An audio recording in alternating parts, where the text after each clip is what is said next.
Hey everybody. So tonight I will be streaming vintage shops because the last Monday every week, or at least second to last Monday every week, I'm planning on streaming vintage from now on. Now, before we get into that, first let's go to we have a TCG player, Mom's Basement Games, where you can get all your magic cards and needs. We have a whole bunch of people who will be streaming for the rest of this week every day, normally after 5. I myself, you can follow at Almost Omniscient on twitter.com. We also have YouTube videos where you can watch old videos. You can end up leaving comments or questions, and we can end up helping out so you can get as much as you want out of our information. We also accept donations, and if you look here, wow, that doesn't zoom at all. That's unfortunate. You can find our schedule. So, with that being said, we're going to be playing some fine. Well, we can just look at the deck here. Ravager Shops. Ravager Shops is, for those of you who've played Modern, you know that Arcbound Ravager is a really kind of nutty card. This deck is all artifacts. There is nothing in the main deck that is not an artifact. And the reason that is the case is because of Mishra's Workshop, which adds 3 mana to your mana pool, which you can only use to cast artifacts. Now, at first that seems like it might be a bit of a restriction, but turns out,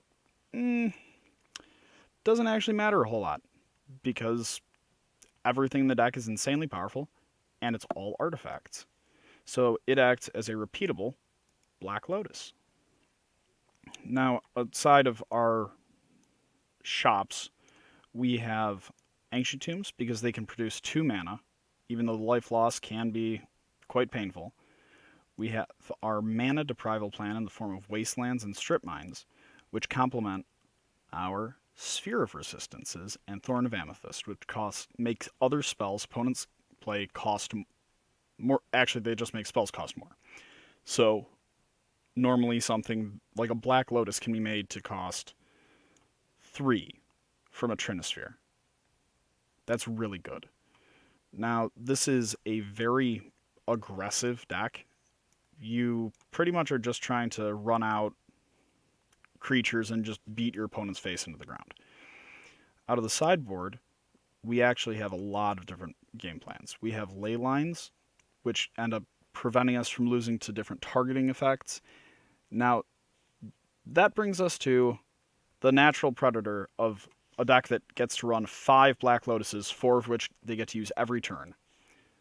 Oath of Druids. Now, Oath of Druids is a very odd deck.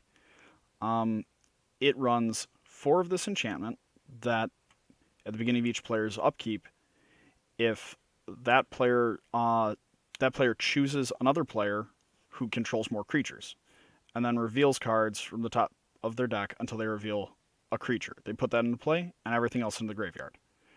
Now, that means for 2 mana, you get to play some really big, scary cards that just normally win the game outright. But also, you're wondering probably, well, what happens if they play against a deck that doesn't have creatures or doesn't play a creature until it's guaranteed to kill somebody? Glad you asked. That is why they run Forbidden Orchard, which produces any color mana and gives someone a token. That's really a great deal for a deck that runs a lot of different colors and also needs their opponents to have creatures in play. This deck, Shops has no way of dealing with the Gisela, because normally what you'd do is you would use Walking Ballista, put a whole ton of counters on it, and just gun down whatever your opponent has. Problem. Gisela makes all damage an opponent would deal cut in half. On top of that, if it is 1, it's rounded down. So there is very little ways of dealing with Oath. That is why we have these. Because all of Oath's effects target a player, if we get a Leyline in play, we get to dodge a lot of their combo, which means we're in a really good spot. Also, we have Spines of Ishsa, which blow up anything when they enter the battlefield or when they leave the battlefield. So, when they enter the battlefield, we get to pop, let's say, someone's land. Then we can use Arcbound Ravager to sacrifice it and blow up another land. There are a whole myriad of possibilities for what you can do with this deck. It is definitely the strongest deck, and after the new Mulligan rule, it will likely stay that way until they ban or restrict something. But with that said, let's start off. Oh, important to note, Null Rod is in the sideboard because there are a few decks that want to use artifacts solely as combo pieces. Let's see. We'll pull one up. Paradoxical Storm. Paradoxical outcome lets them return all of these non-creature permanents to their hand and draw that many cards. Now, when you have a whole bunch of zero-cost artifacts that tap for mana, you can end up netting a lot of mana off of that and getting into the lead pretty easily because you're drawing, say, 8 cards, and then you also have like 3 extra mana. Fair deal? Fair deal. But when we have Null Rod in play, they can't use those artifacts to produce mana, and so they don't generally get to go off with their paradoxical outcomes. Additionally, since Leyline is also really good in some other matchups, some paradoxical outcome lists actually use Tendrils of Agony, although it's becoming less and less common. Tendrils is a storm card that ends up each opponent loses 2 life and you gain 2 life for each spell that was cast earlier that turn. Which means you're drawing a lot of cards, you're playing a ton of cards that produce mana, and in general, you're just gonna kill people. So, I've never actually played this deck before, at least by any real stretch of the imagination. So hopefully we get an opponent soon and we're just able to run through some events. I would really enjoy that.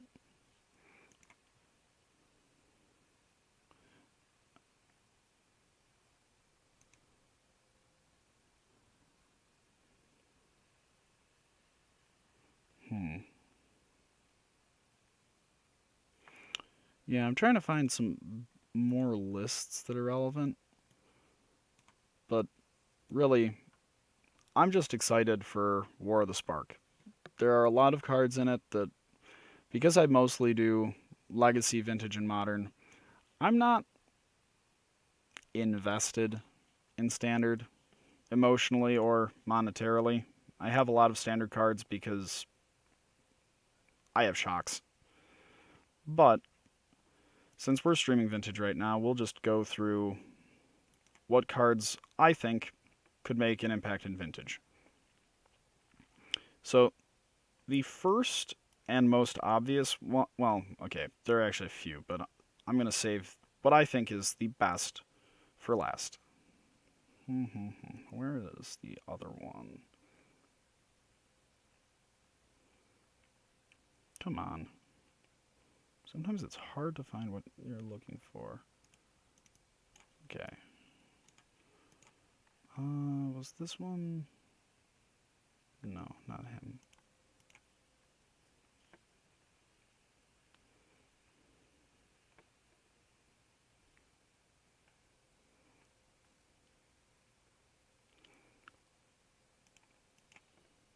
Oh, well. Let's see what we got.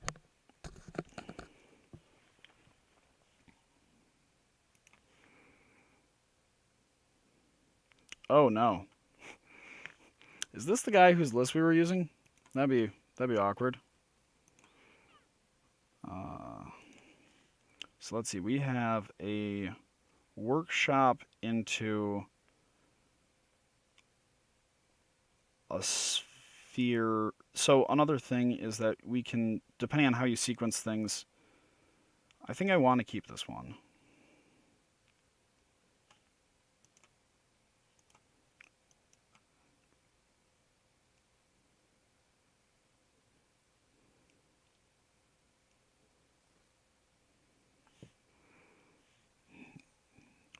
Okay, so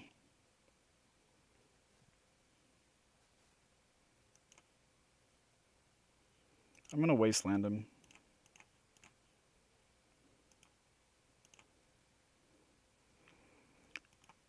Ideally, we can wasteland him enough.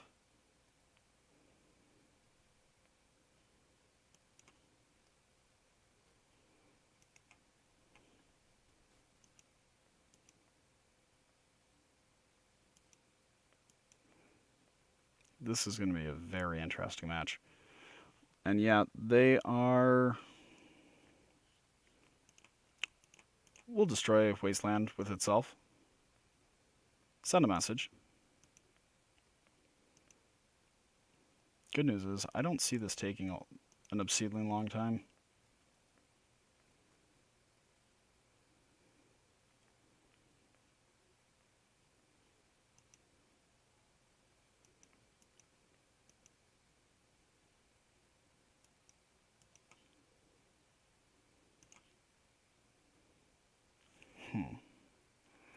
So if we run out...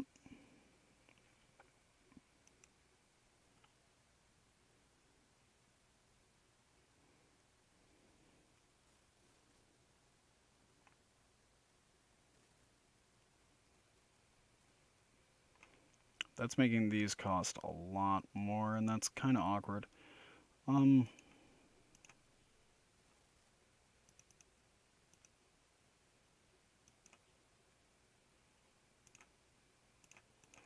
Yeah, we'll just blow that up.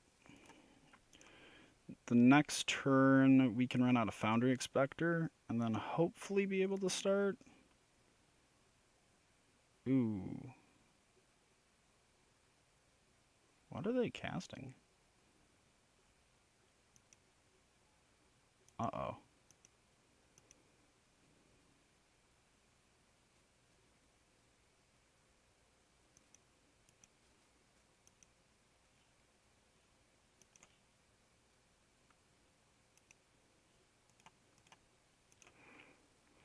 So going second in this matchup is really, really bad. And Tangle Wire lets people be much more aggressive.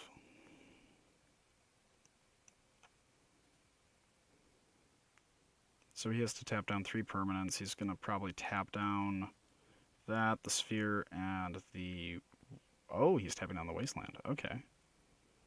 Interesting choice.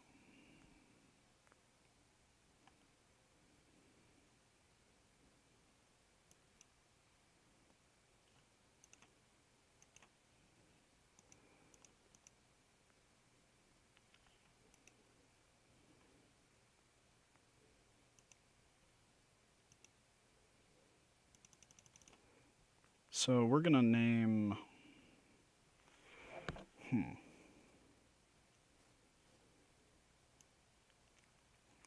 I think we can get ahead if we name the Wasteland, because we have 2 Mishra's Workshops.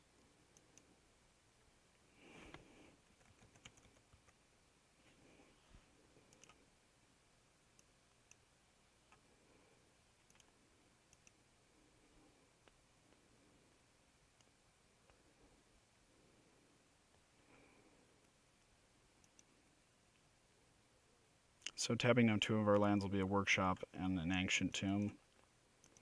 And I'm okay with that.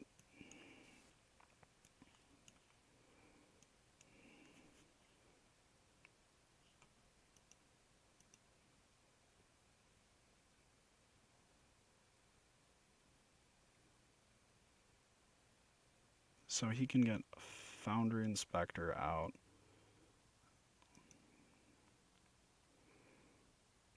Well, that's okay, because we got 2 Foundry Inspectors and a Ravager.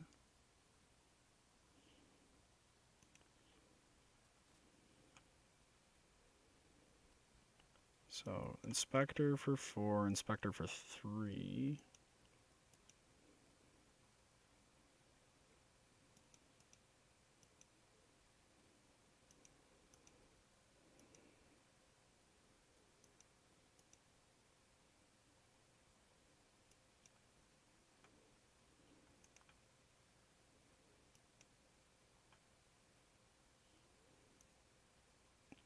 Okay. We'll go with those.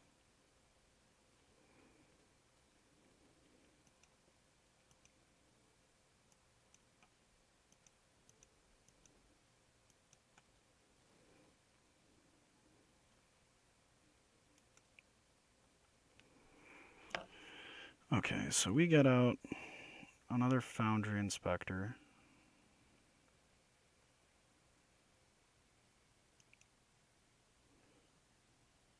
For 3, then we get to play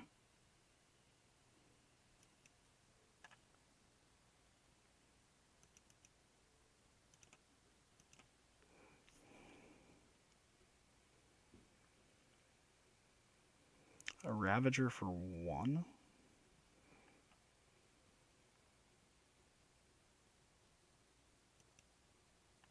I'd rather play the Ravager and next turn be able to just play a Ballista that's gargantuan.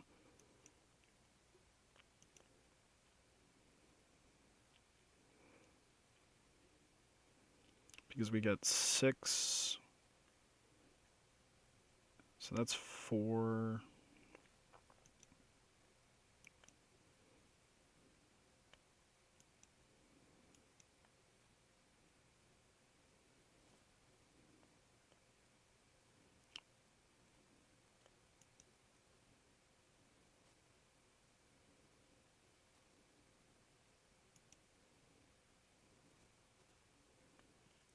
So 4, 10, 12.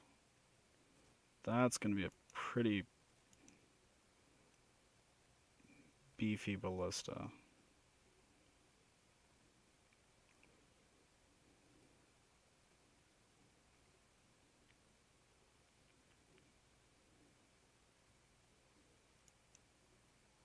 Super great in this matchup.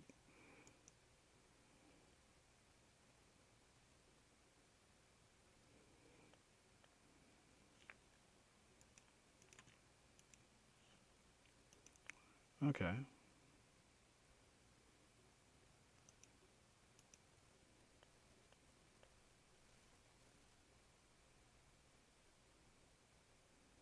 I can't afford to block anything, actually.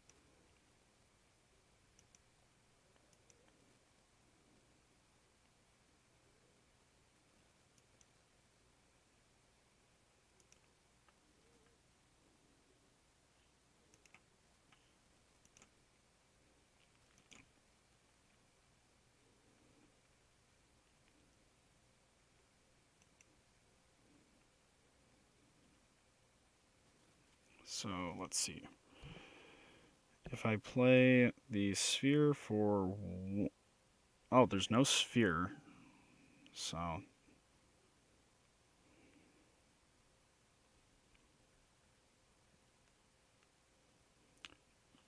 Sphere for 0. Then 1, 2, 3, 4... That's 6, 8,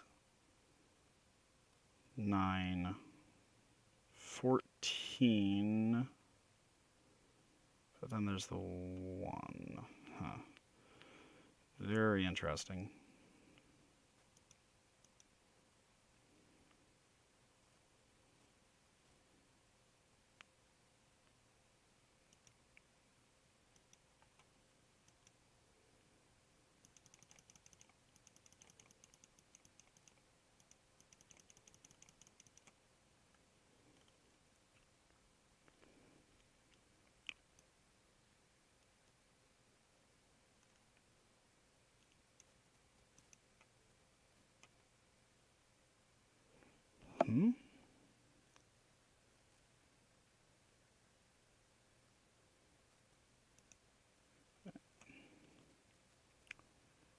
X is currently 7.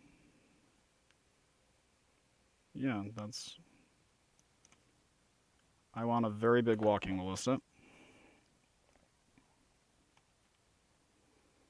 Smart.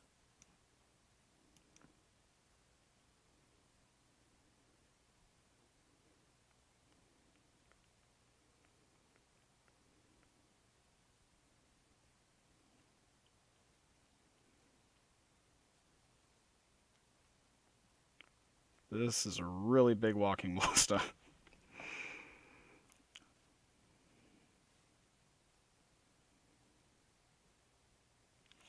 Curious like what he'll do. Because, huh.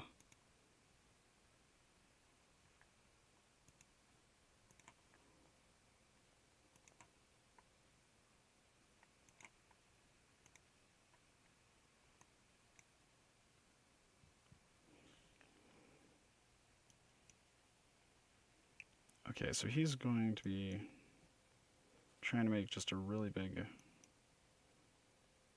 Ravager. For what, though?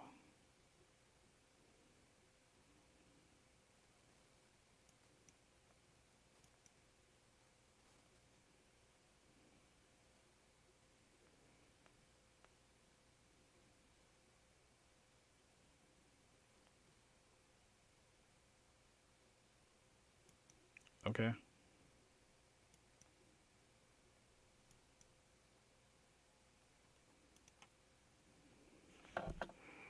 So let's see.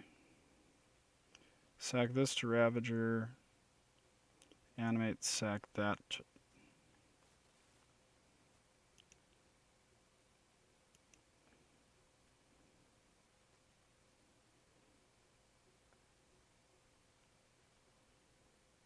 Hmm.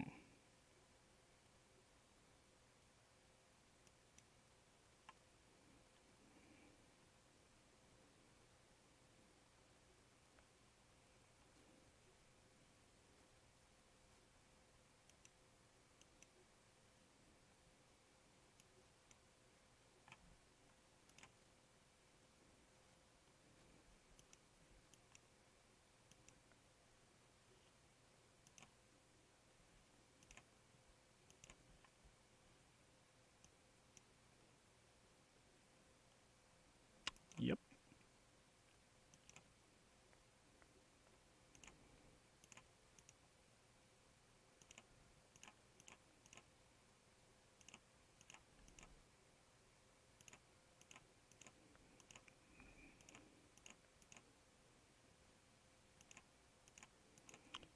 Yeah, Walking Ballista is kind of a house in this matchup.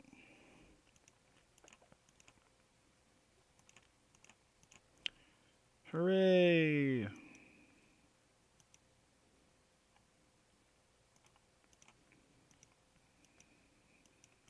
Much skill.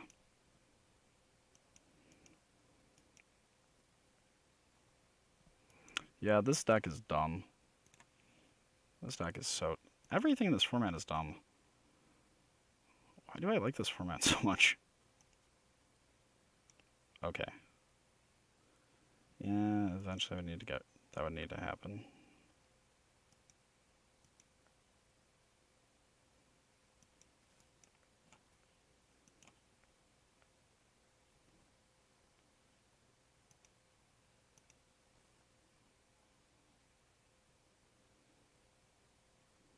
Hmm.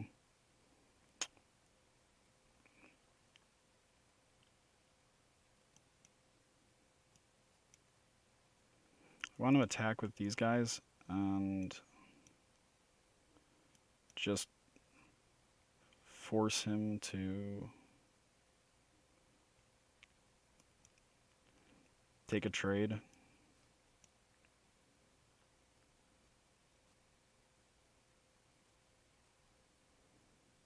Because it cuts him down on the number of lands he has available, and he's not running Wormcoil main, to my knowledge.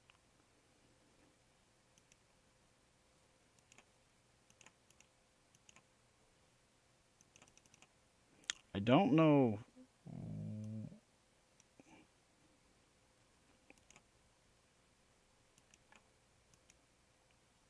I don't know why he would do that.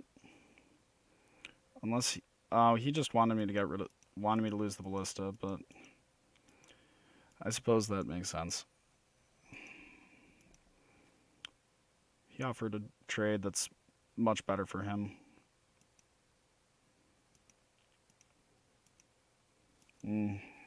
Yeah, should have figured on that one.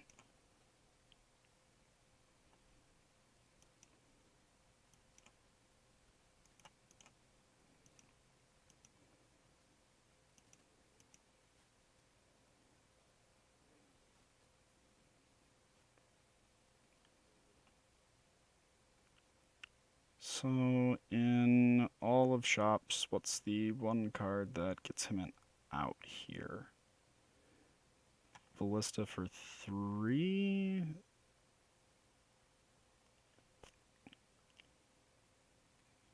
I don't think that's enough. I think he needs like a Karn or something.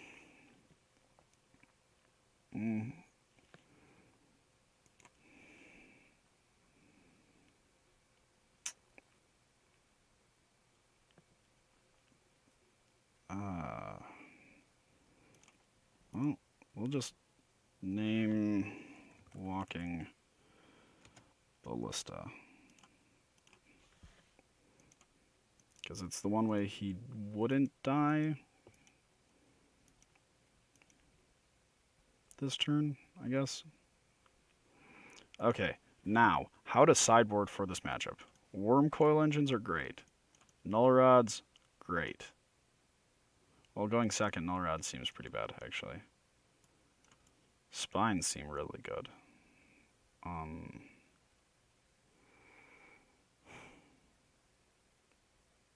This is going to be a rough one.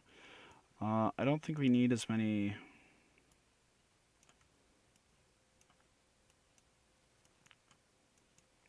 like, sphere effects going second. I think mostly we want to max out on our ability to... well, do things going for... well, we want our things going second to be better. When we're going first, it's okay to have a bunch of, like, prison-y elements. Spyglass is good because it lets us turn off things like Ballista, Ravager, Overseer, and just force them to be a good, honest... Now, we aren't running Steel Overseer, and I think the reason is because it just makes our deck much softer to actually a whole ton of things. They brought in a 61st card. Uh-oh. I don't actually know how that works. Yeah, this is...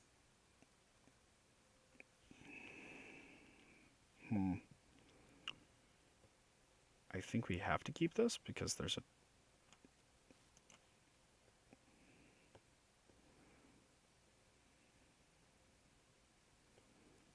like, we can get a turn 2 Worm Coil potentially, and that's...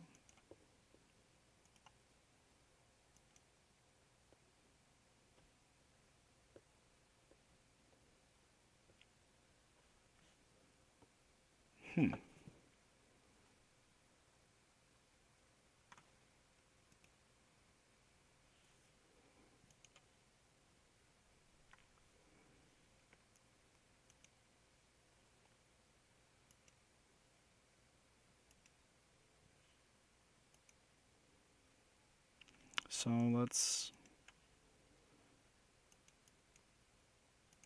get that Spyglass activation. So if we get the Overseer...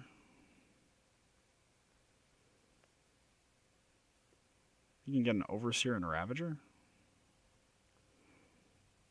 That doesn't seem bad by my calculations.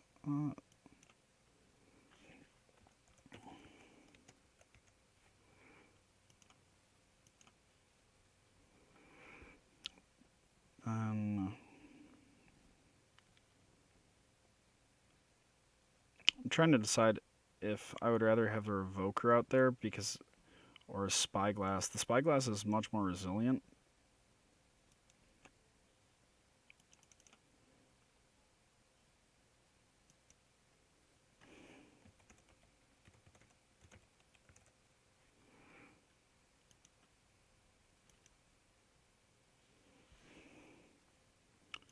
Yeah, that'll be that. Now we're gonna get tangle wired and it's gonna stink, but such is life. We can't get wastelanded is the great news. Now, hey, whoever's joining us, thank you for tuning in. We're playing some very, well, okay, I guess it's not stock shops, because we have.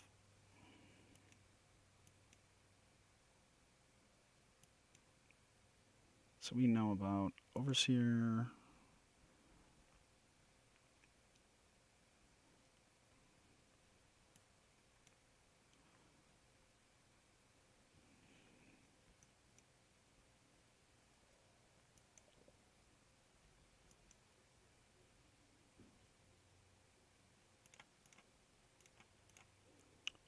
Okay, well, can't do much about that.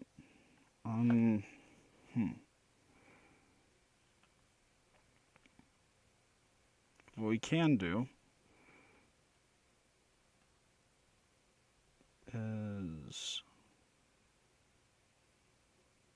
I don't want to run out a factory when it's not going to do us any good.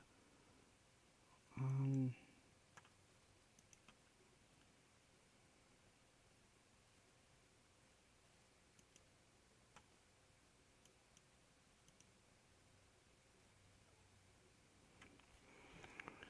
what card am I most scared of?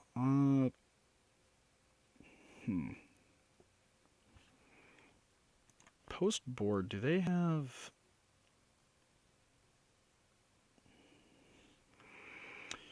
We'll name Arcbound Ravager again. Screw it.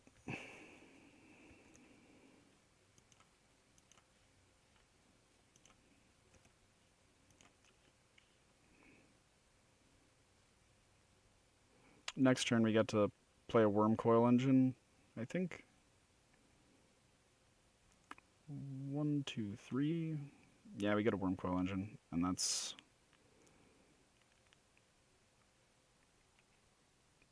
literally the best play this deck has.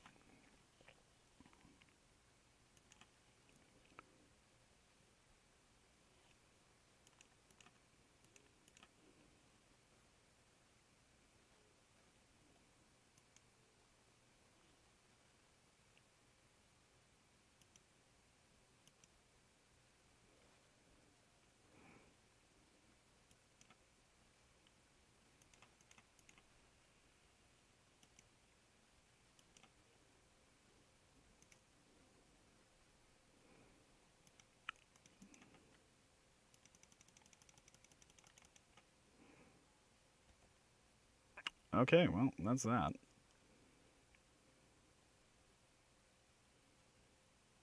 Next turn...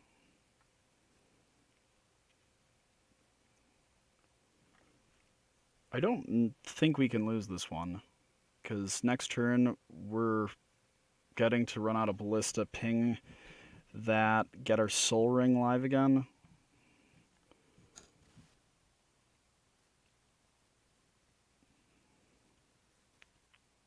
Okay.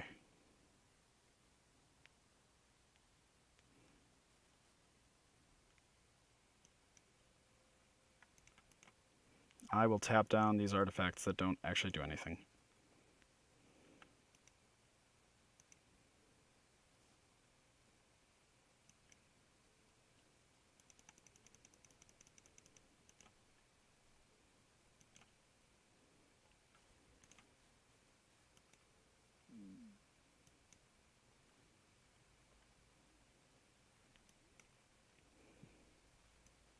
Cool. Well, that was easy. And also, super fun. This deck is moronic, but very fun.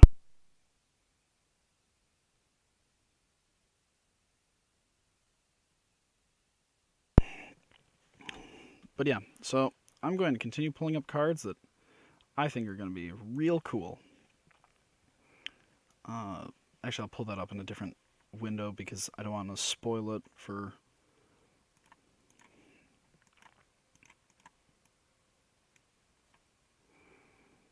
anybody who decides to view this like,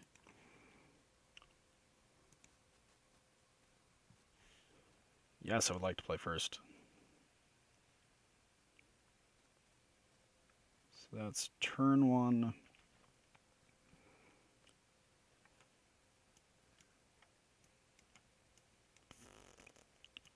Okay, we have a turn 1 Spectre with a... No, we can't keep that. Yeah, we can keep that.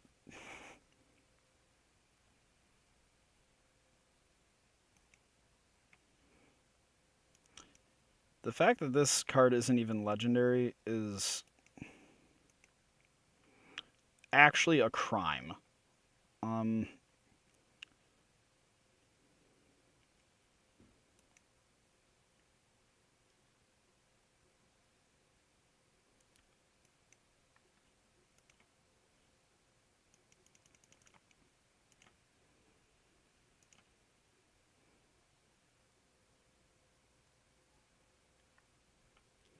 and then we'll just play one of these.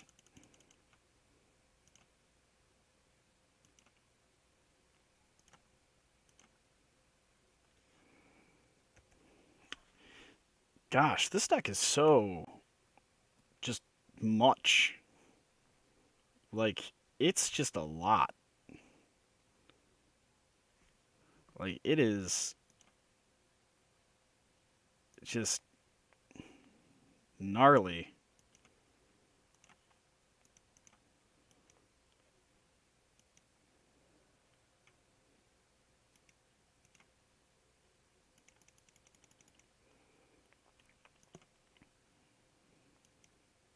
I don't want them to know that I have another workshop in hand, because then, well, they have more plays.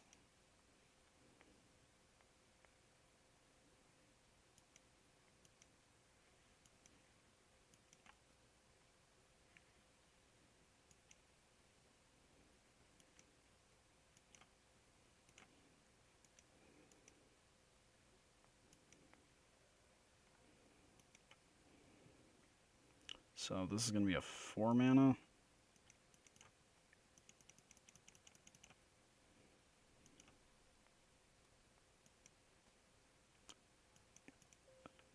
Yep. Wow, Traxos is hot. Traxos is like scalding hot. I like this card.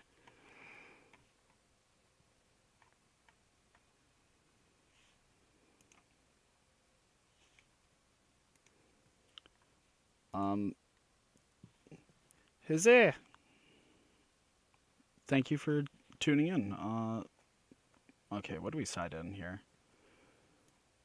Spines. Fleet Wheel seems kind of loose against the deck that more than likely is on Lightning Bolts. Wormcoil feels really safe, and I am all about feeling safe. We need these spyglasses because there's going to be a DAC fade and 100% guaranteed.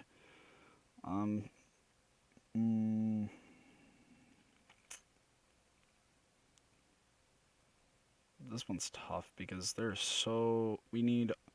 things we need... Okay. Our mana. We need our lock pieces.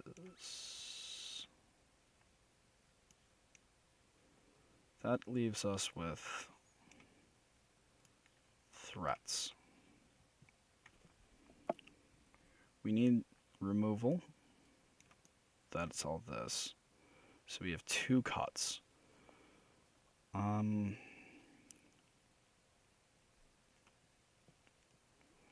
inclined to go with a Ravager, actually, because Ravager in matchups where they're likely to bring in Null Rods is much worse than when, like, say, even Walking Ballista, because Walking Ballista can be scaled nicely, and when it isn't, you can at least play it for a lot, which is nice.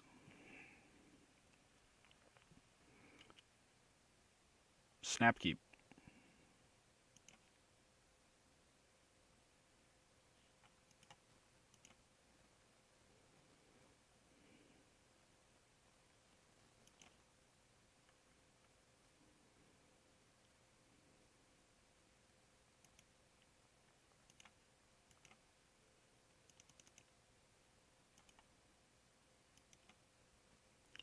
We don't have artifact mana, but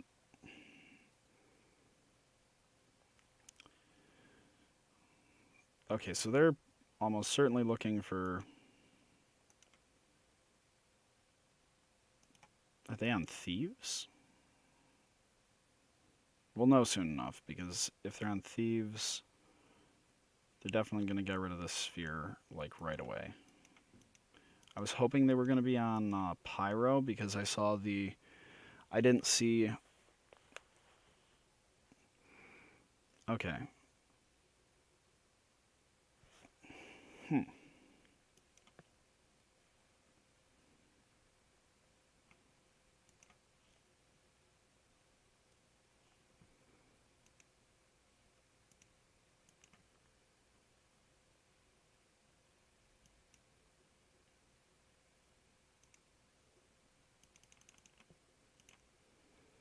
We're going to name the Mana Crypt. Then...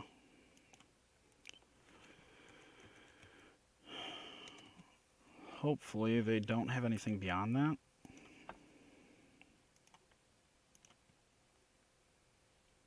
Or anything to do with that 2 mana.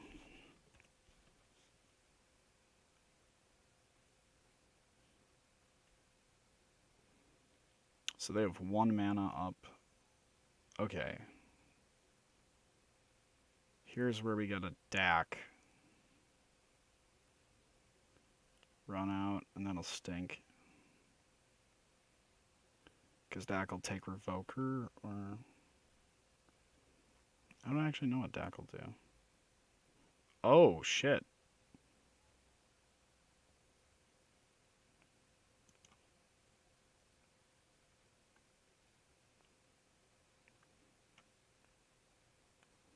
Do we have any way of beating Blightsteel Colossus?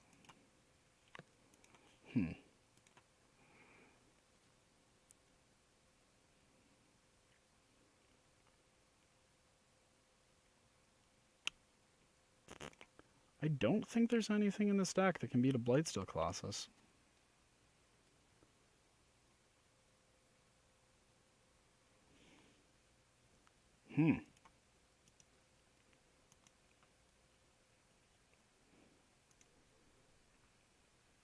Yeah, we just can't. But now we know that they're on something that our Null Rods will work against. That's the good news. That also means our prison elements are way better. The walking ballistas now, I know, are not as good.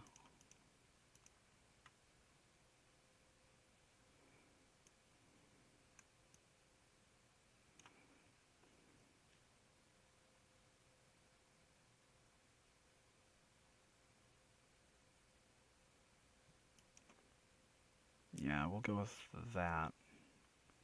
Yes. Keep that. Because we got a turn 1 Sapphire, Sphere, and Chalice. That's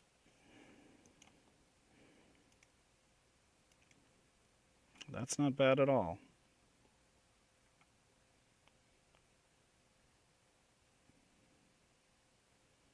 I don't know if I want to play this workshop here, just play the factory. And we'll play the workshop.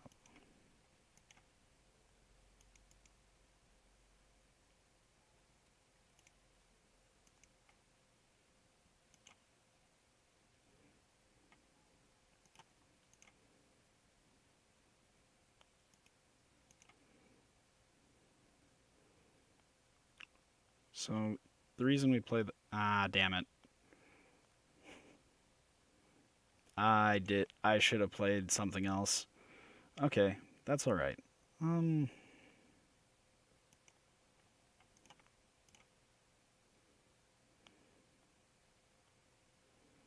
So next turn,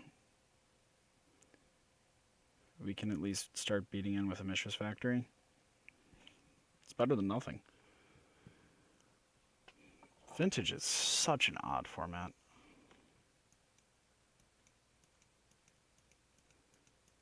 Like,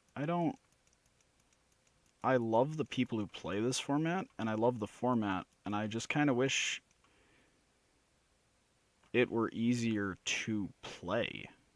Not from a, like, technical standpoint, because the technical elements are my favorite part of Vintage, but from a, gosh, how do I get my Mox Emerald?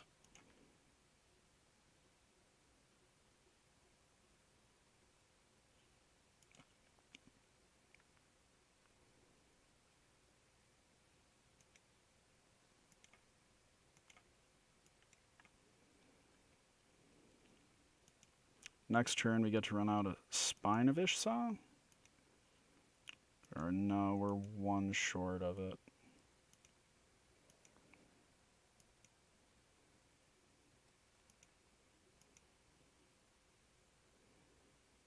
So he'll probably try recalling us.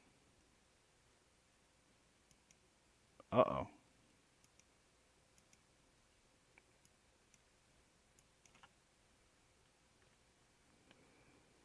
Hmm. 4, 7. Can't run out the Spine yet.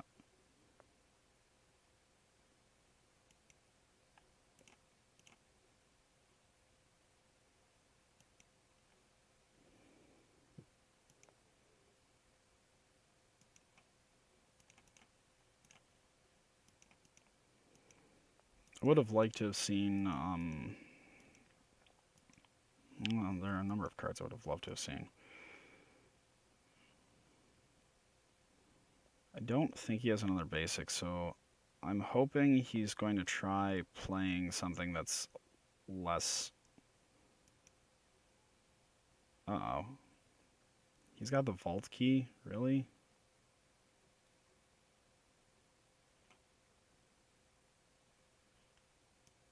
Oh, okay.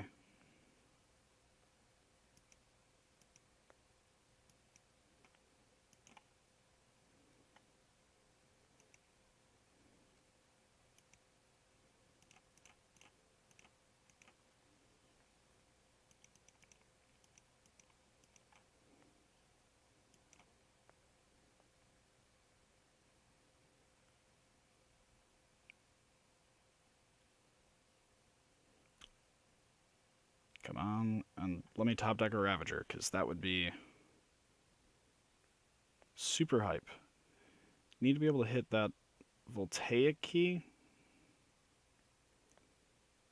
and then pretty much be set, because that means we won't be able to be vault keyed out.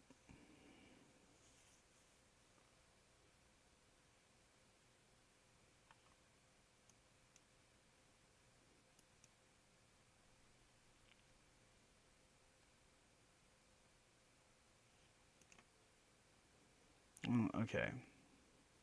So if I get rid of the Soul Ring,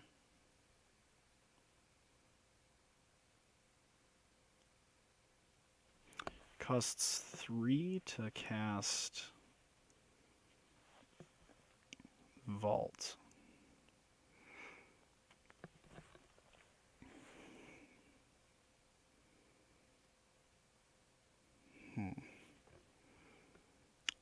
Question is, what's Grixis Thieves' new stuff looking like? I suppose it's pretty safe to just get rid of the Soul Ring, or one of the basics. I think I'll get rid of the Soul Ring.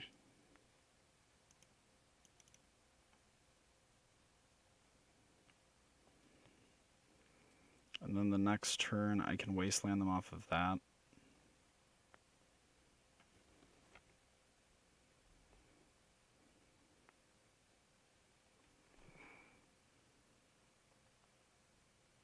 I need a Revoker.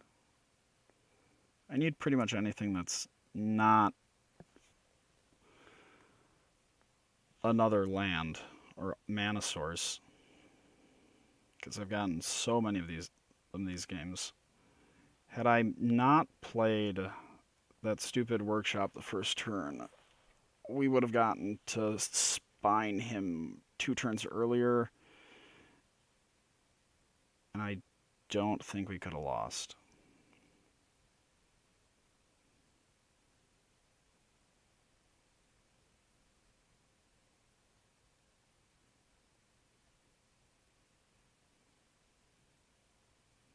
So next turn, pop that. 3, 4, 5, 6, 7, 8, 9. Play a 4/4 Ballista. Or play a 3/3 Ballista, beat in for 2. I think I would rather have the 3/3 Ballista and beat in for 2. But that's...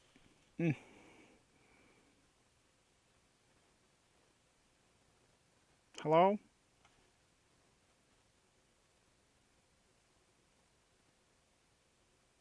We gonna be dead.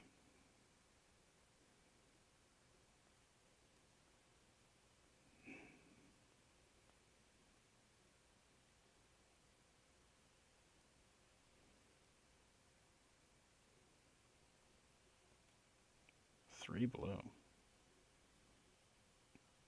I think if they have the Tinker, they just... Oh...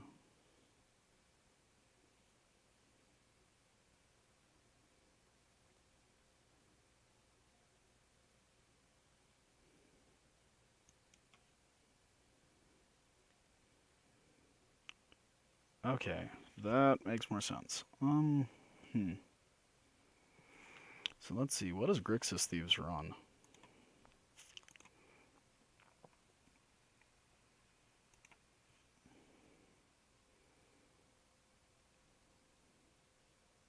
I can put it on 1 now.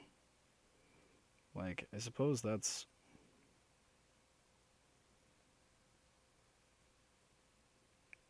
I think they're on Grixis Thieves, because I don't know what else runs...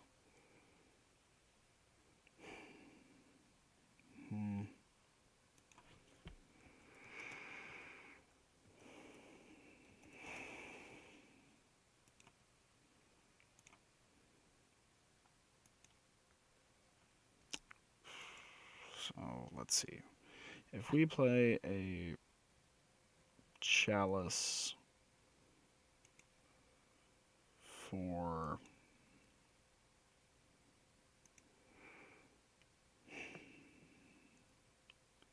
I think we can put it on 3, and that would be annoying. If we put it on 2, we screw with a lot of their plays, but Time Vault is a 2-mana card? Huh.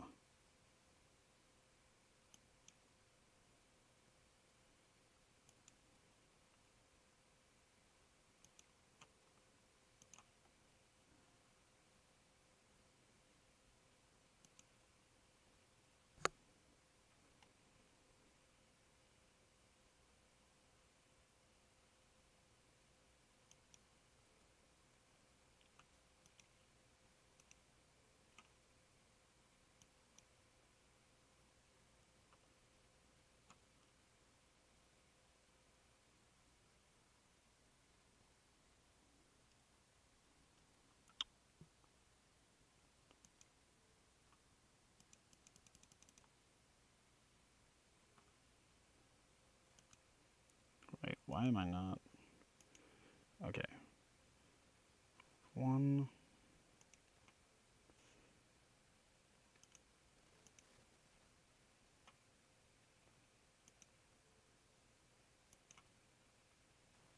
Okay, there we go.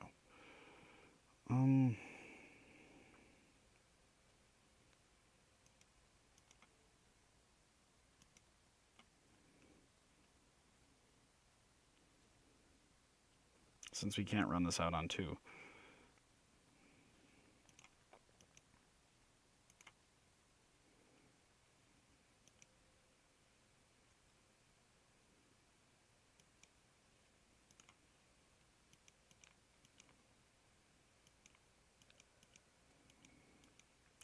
Yeah, wait, shit. We sided in a bunch of 2-drops.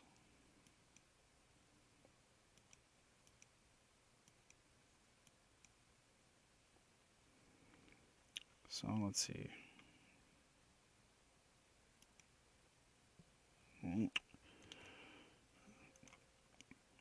We play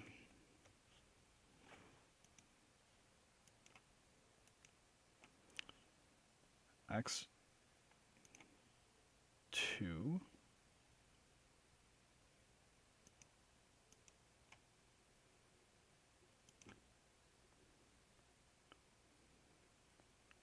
Then we need 3 mana?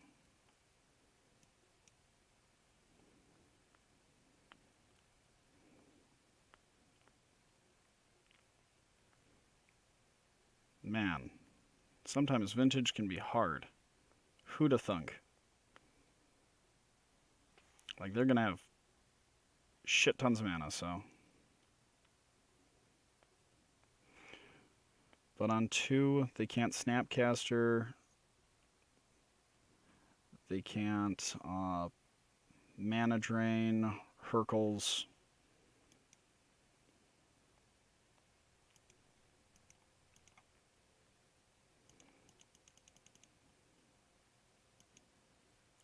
That was a fuck up. Okay. Well, they can't Time Walk either, actually. There are a whole ton of things they can't do. So this is the good news.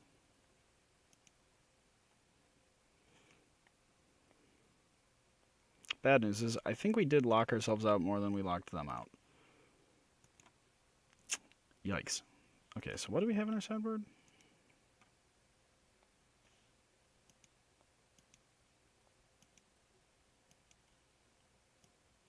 Oh, that'll work.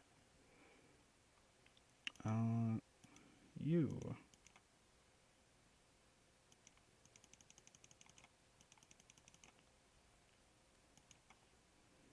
You seem like a good boy.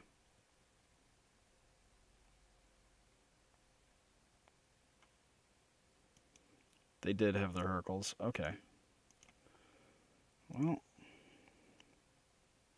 Galaxy Brain plays on our part.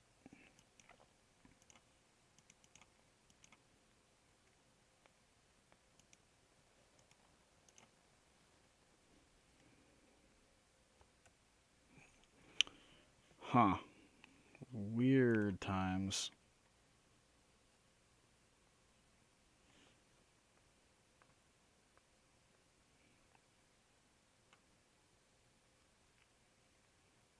God damn it.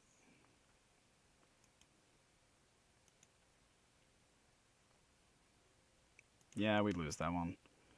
That was a bad play on our part, but we also needed to draw pieces that would let us name cards because we couldn't just we needed to name like Time Vault, Key. Long story short, that matchup is kind of weird because they also have a bunch of Dak Fadens, which he didn't see any of. 3 Dak Fadens, didn't see a single one. Or at least when I played Grixis Thieves, it was 3 Dak Fadens. I think, let's see. Okay, so found his list now.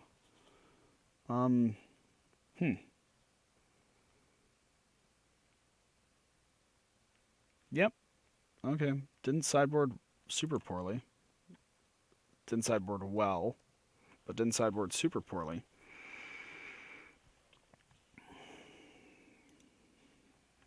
I understand why Vintage has like the highest expected value because you're able to just churn like if you're able to play well, you're able to just churn through stuff really, really fast.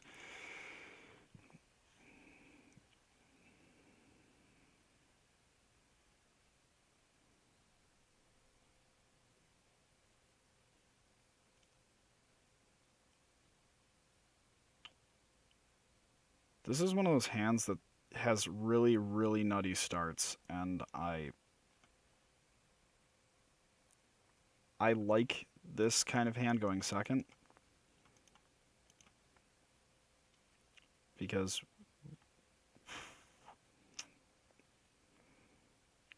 well, we got a Foundry Inspector out there, and we can't name Bazaar with Revoker, so that stinks. We can Sphere to hopefully, like, stem the bleeding a little?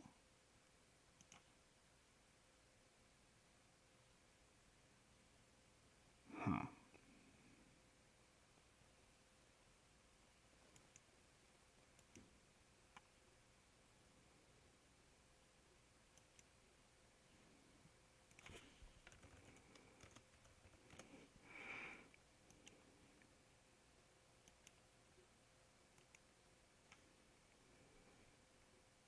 Let's just play Revoker for...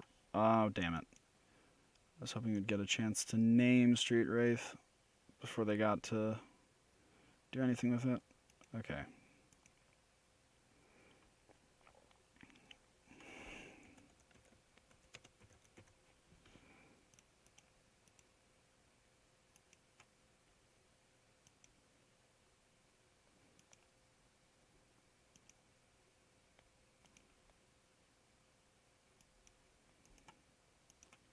We're just going to have to take some hits.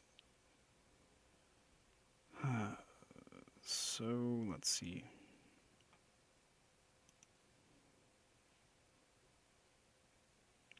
Okay, forced him to get rid of the Street Wraiths.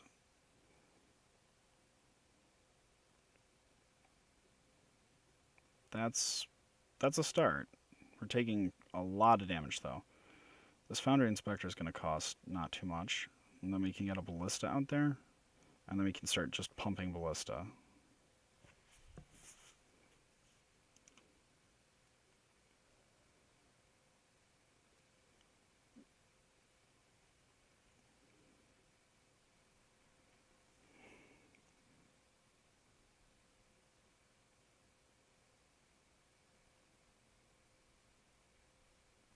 Damn. Okay. Well, that is very rough.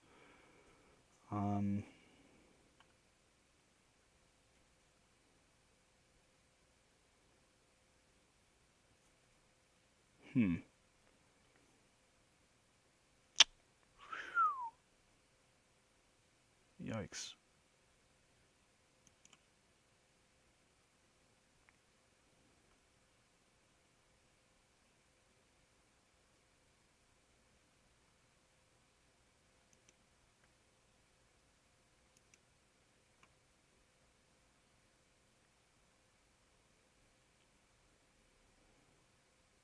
We can throw the Revokers in front of...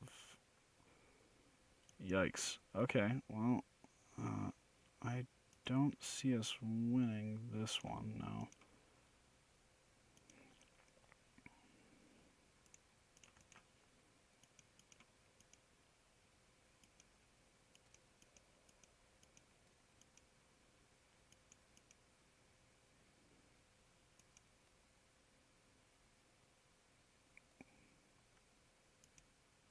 Okay, so they aren't getting anything.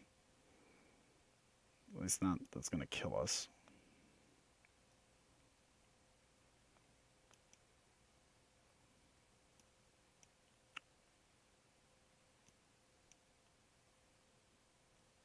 Okay, yep, we lose that one.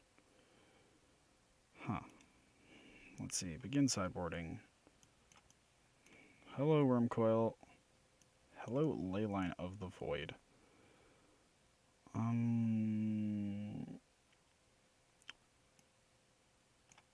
Revoker is not necessary. I think we actually want to be on Revoker more than we want Fleet Wheel right now.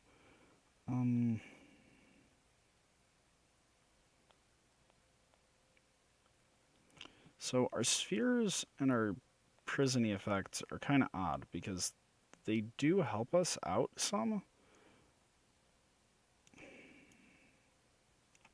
But I think I would... Okay, so we're going to need to not get hit by...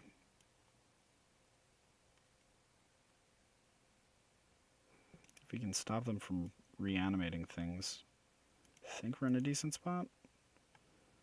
But I'm not totally sure because this is a really odd one.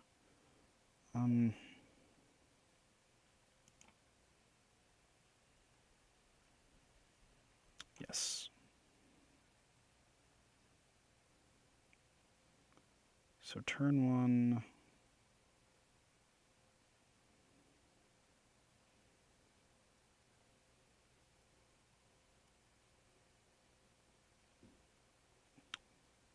Get a Traxos. I think we need something more than that. I think this one is worth keeping.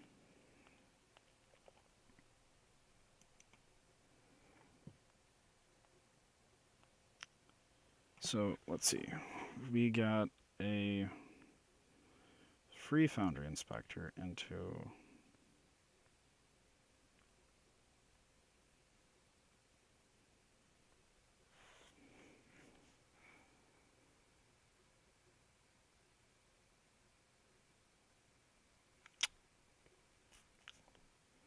this one is much better, but still kind of awkward because we go 4 mana, we have a Foundry Inspector. If it's the Revoker, or is it the Sapphire? I think it's the Sapphire.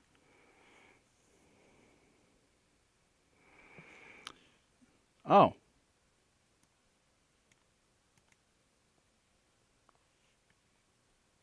You know what? Well, hold on, wait. Why are we getting ghosted?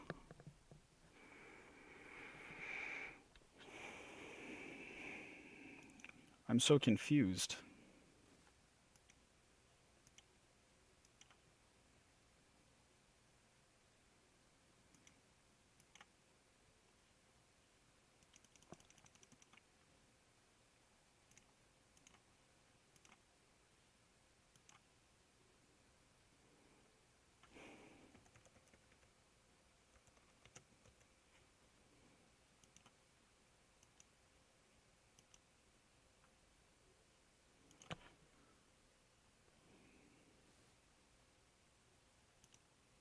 All right.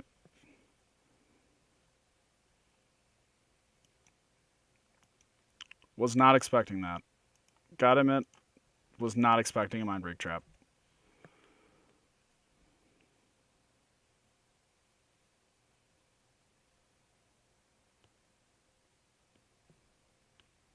They got me.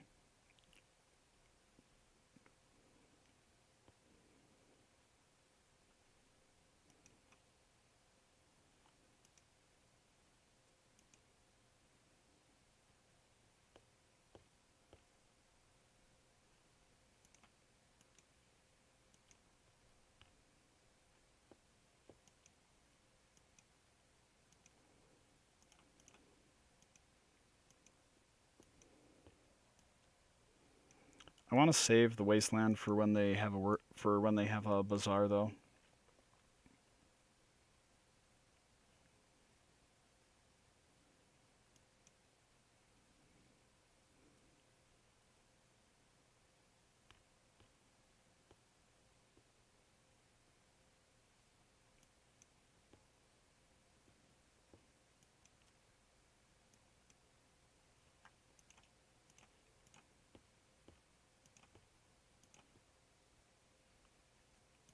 Well, guess we're gonna be doing nothing for a little while. Another workshop.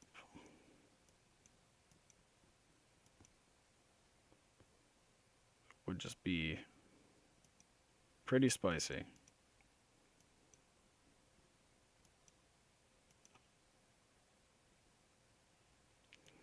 One mana off.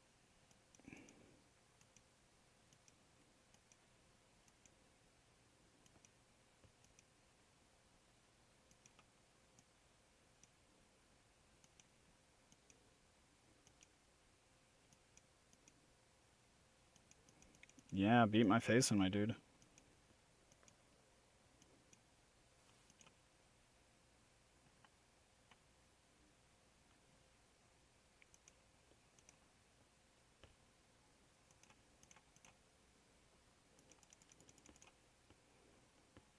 So we're casting in pre-combat because that way, if they, for example, kill our Ravager, we can like make our Phyrexian Revoker really, really ginormous, or something like that.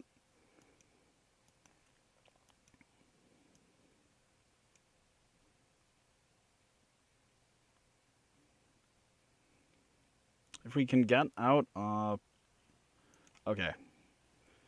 Yeah, they understood that they were dead.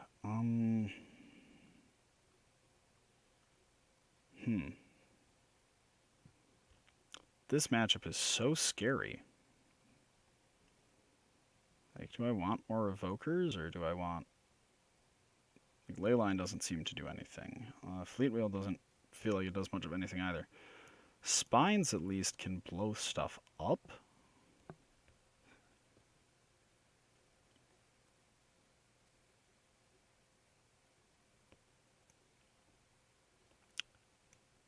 Thorn is not feeling like it's going to help a ton.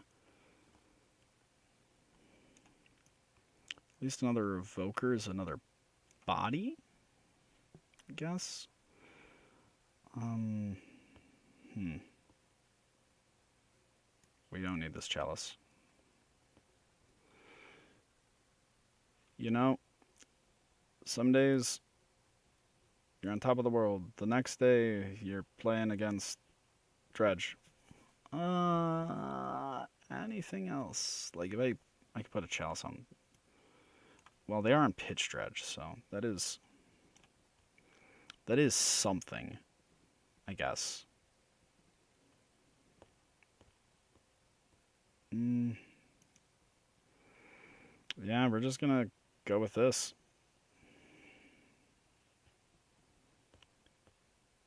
We have a turn 1 Trinisphere and a Wasteland. I can totally get behind this, and if we draw into a Leyline, we're also pretty well set.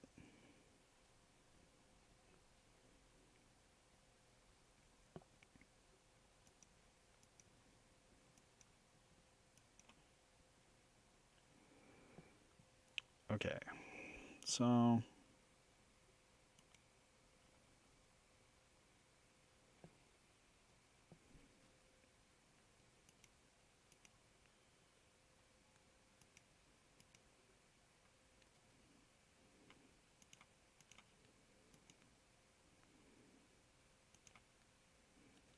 We'll add 3 blue mana. Send a message.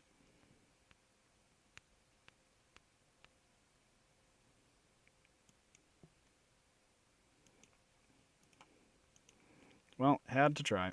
Did our best.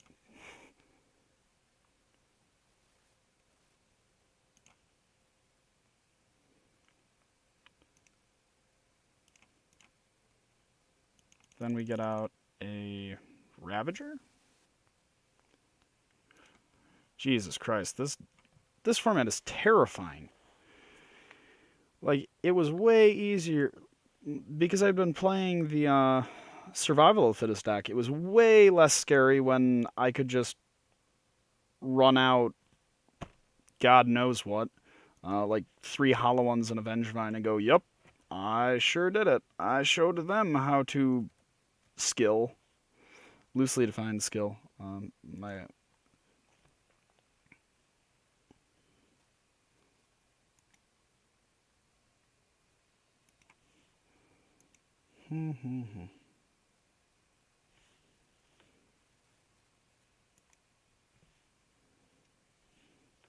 So we have a turn 1. We lost the dice roll. We have a turn 1 Thorn / Spyglass. So if they're on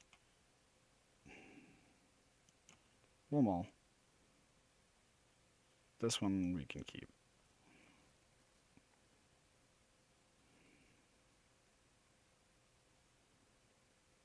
I think the Traxos is doing least in that hand.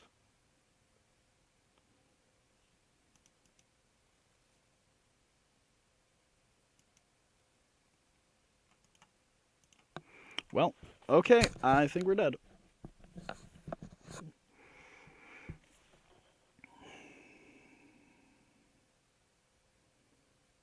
Let's see if we are.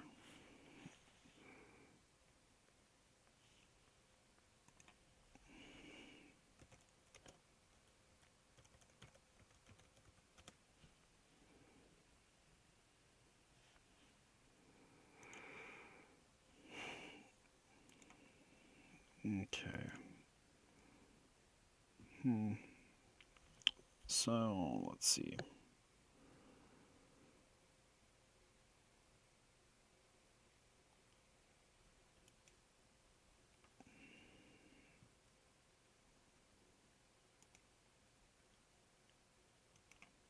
I am playing this Sol Ring. I know that for sure. I can run out the Foundry Inspector and get a Chalice on 0.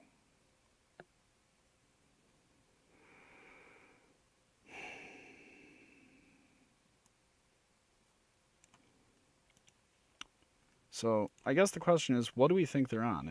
Do we think they are on, like,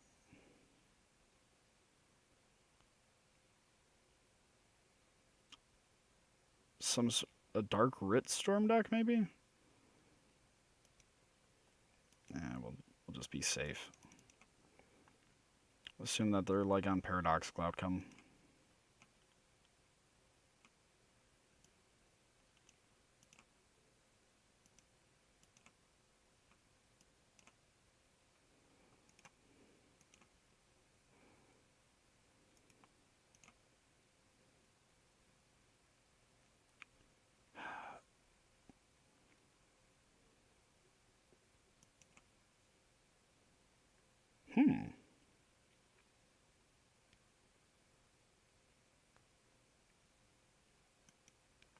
Interesting.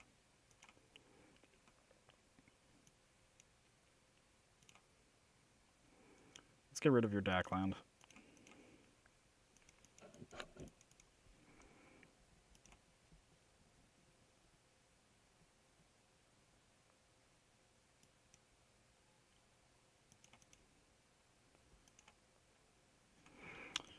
Dak Faden.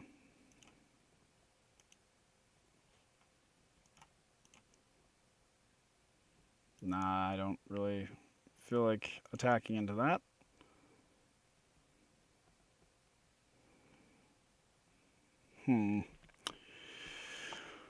Okay, hopefully Walking Ballista.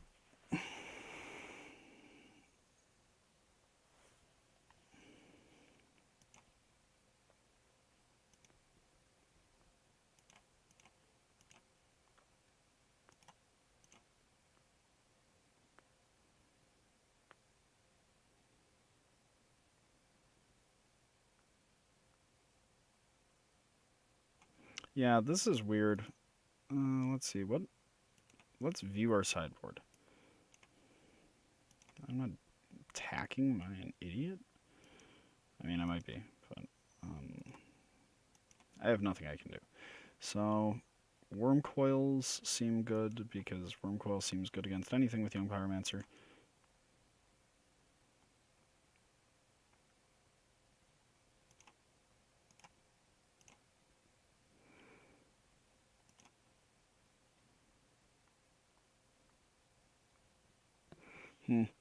Yeah, there's not much that's going to happen this game, I don't think.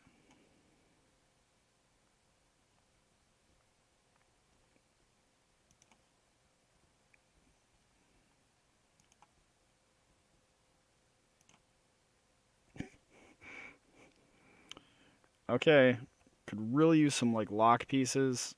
Take a Ravager.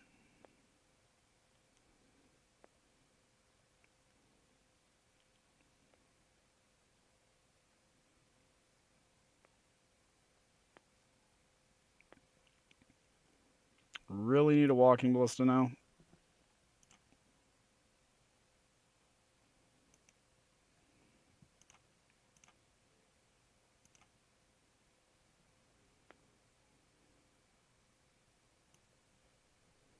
Huh.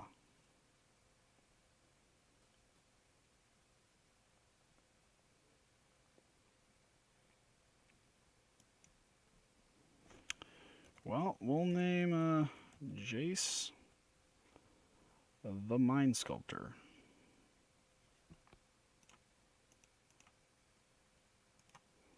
And then I guess we're going to pass. Because we don't have any way of punishing them for...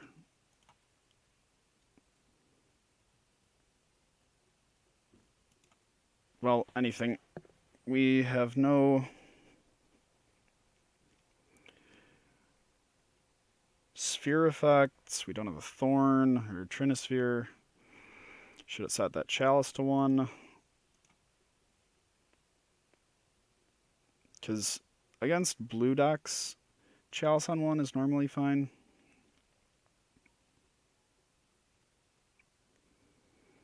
If we do get Ballista, we're putting 1 for 5, and then I don't see us losing.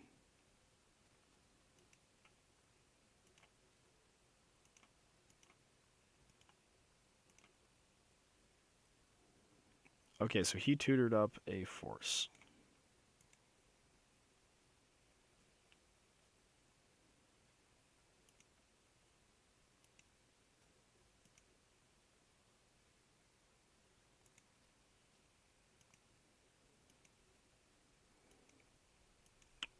Come on, just 1. Just 1.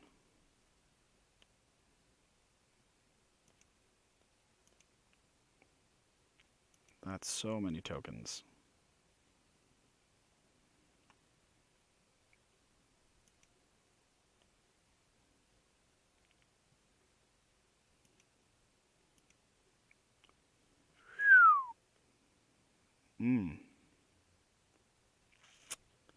I don't think this is a bad matchup for us, but also they've got a lot of things.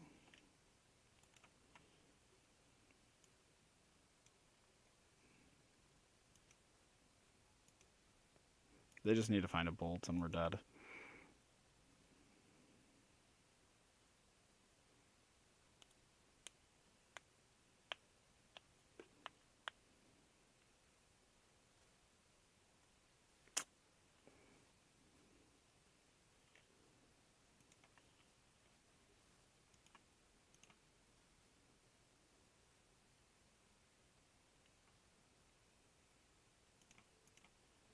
We'll just block 1. Take 5.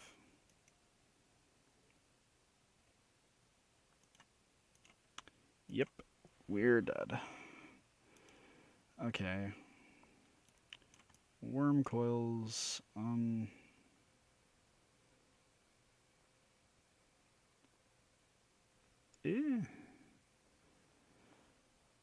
Spine doesn't seem... no, spine is pretty lame. We want their Vokers because we need to be able to name Dak. The fleet wheels are really actually kind of nice. I didn't think about...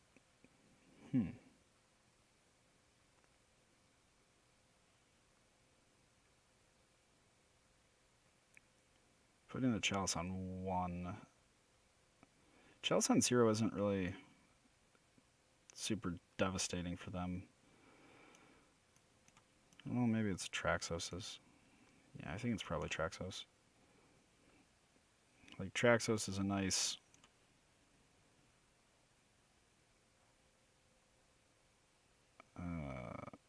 no.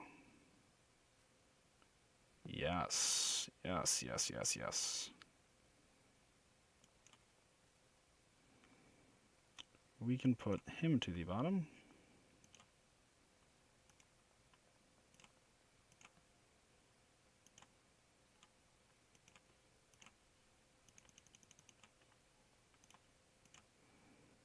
Nice. This is interactive magic right here.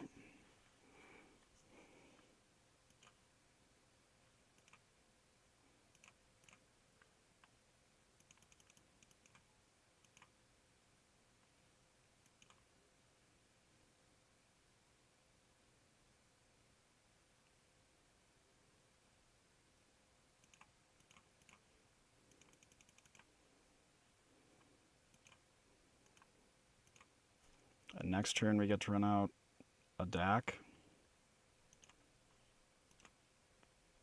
Because we can't cast him.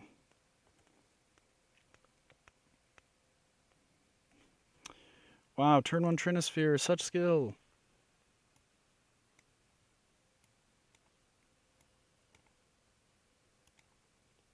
Yeah, I left the Chalice of the Void in.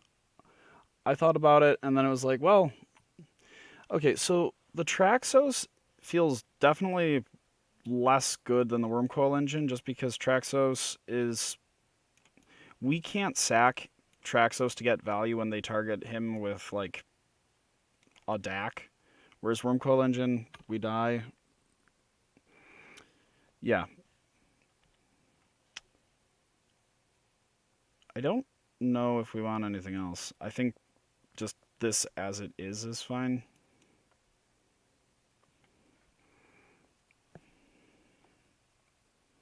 Thank you for chiming in, Log. Well, this is the most wastelandy hand I've ever seen with this deck, and if I had a workshop or a crucible, I'd be inclined to keep it. But we have neither of those.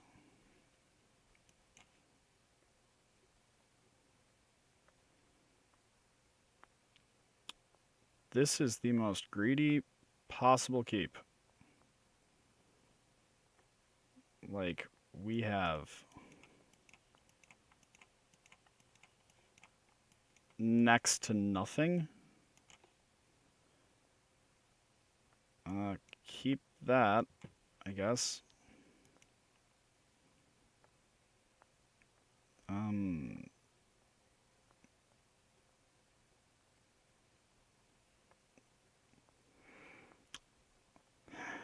hate putting a Trinisphere to the bottom.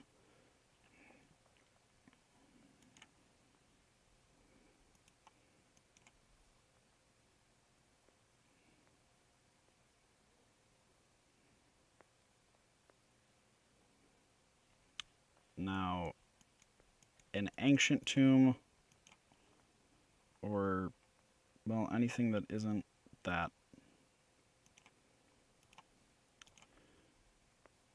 I don't think we're in a good spot here. Needed a Mox.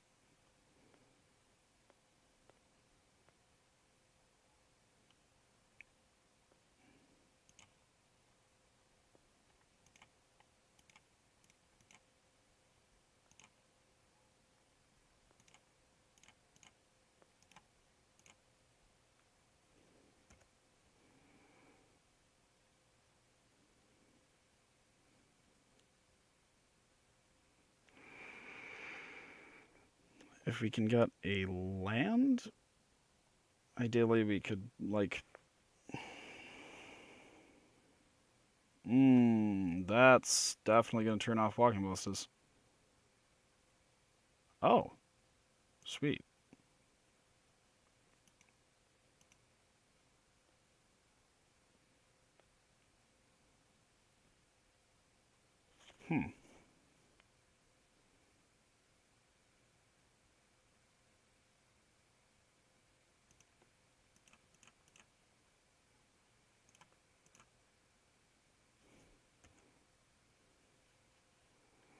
Well, our Walking Ballistas are still alive, and that's really, really important. Because I didn't think they would be.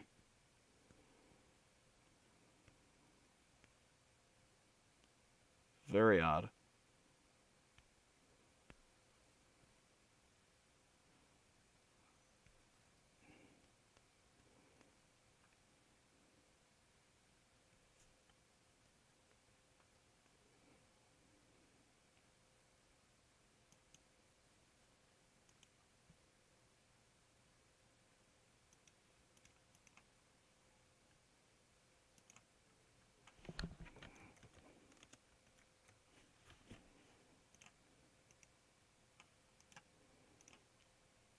Bifrost is definitely something I was not expecting because I haven't really seen it too often.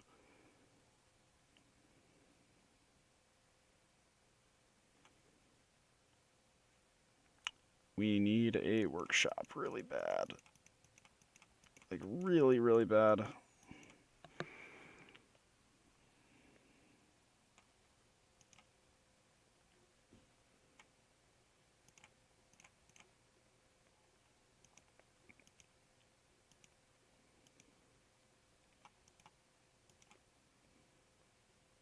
Well, no, we can't just yield through the turn.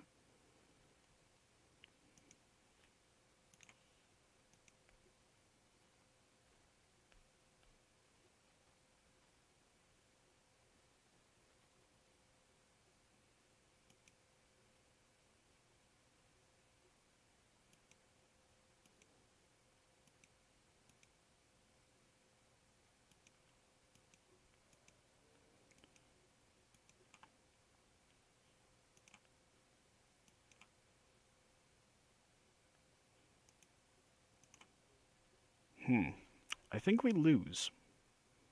Wild.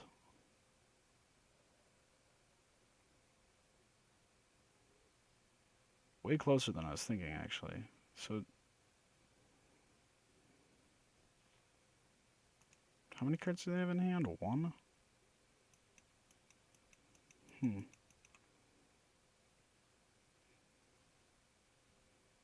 Dig or cruise? Yeah, okay. They're going to try getting another snap. Oh, they want to just be able to have a force up? Sure.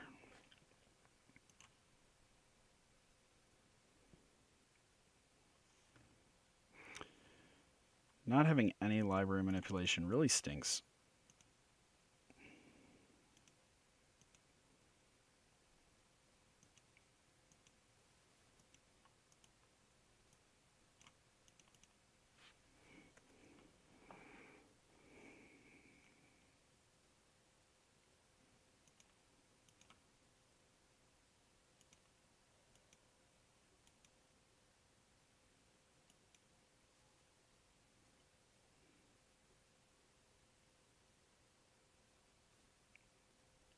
They have a 6-drop?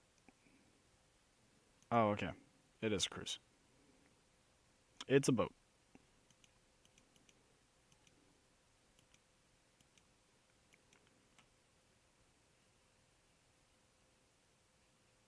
Workshop, please. Okay. We've lost that game. We needed a workshop so much sooner. Like,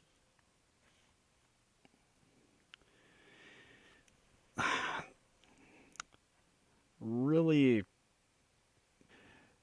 I think I should have tried the list with serum powders just because it's funny. It's not good, it's just really funny.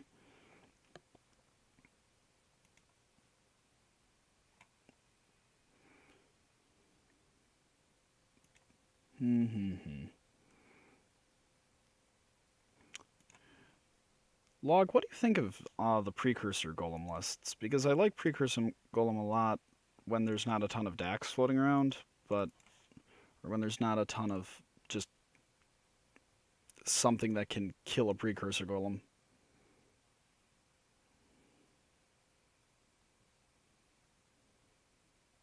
Yeah, because like I've had moments where I just get blown out because my opponent ancient grudges a precursor, and then they hit all of my precursors, and suddenly I have no precursor golems, and I feel real sad about it.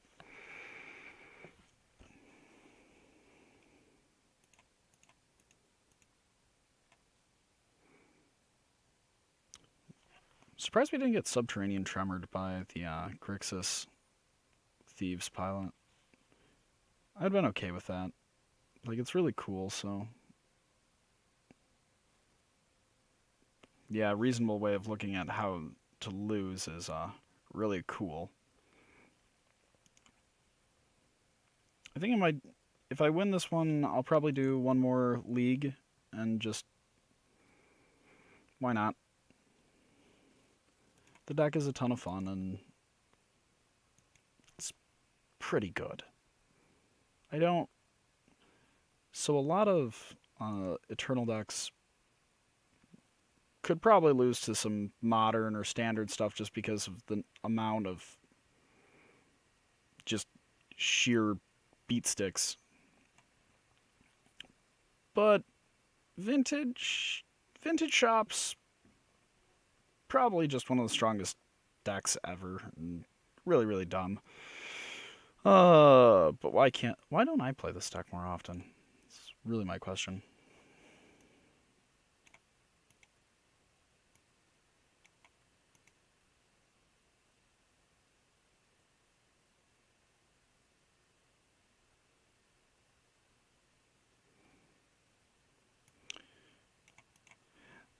So, what do you refer to as the same workshop build? Because, yeah, Ravager Shops is by default the build, but I've had...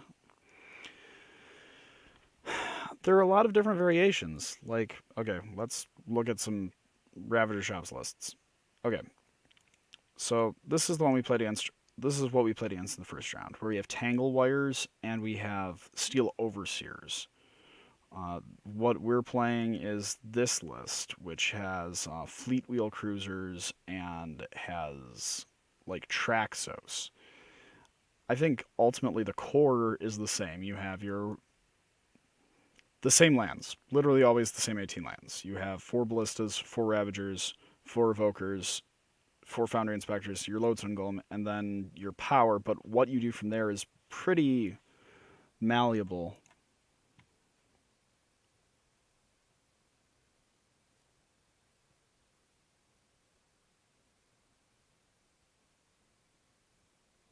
Oh, I didn't know it was called Blitzkrieg Shops. I assumed it was sort of like stock Ravager Shops, and that was it. Like I never knew that it had a specific sub name because I don't like playing shops too much.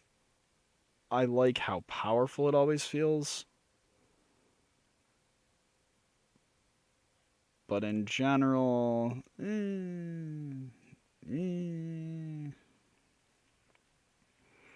hopefully we get another match soon so that if I do win, we get to start the second league on time and just burn through that faster than normal.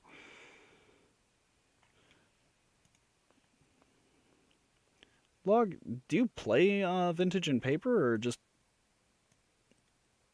mostly online or just watch a lot? Because I've played some at like my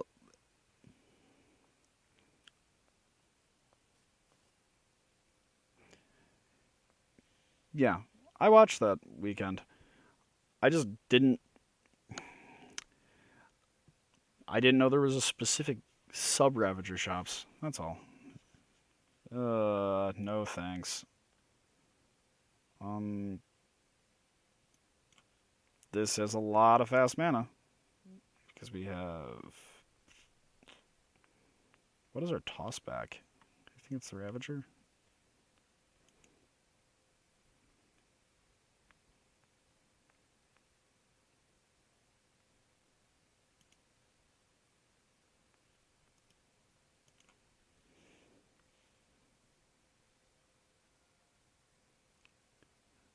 Oh. Well, thank you for joining us. I appreciate it a lot. Like seriously, you have no idea. Or you might.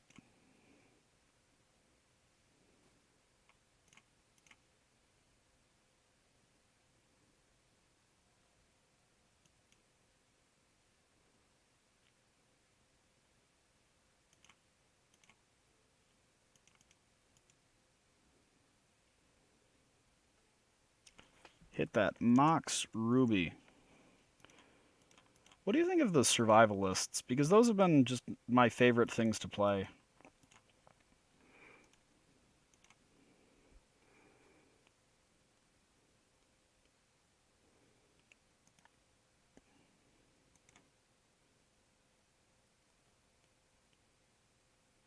Yeah, I remember when I first ended up playing even proxied vintage.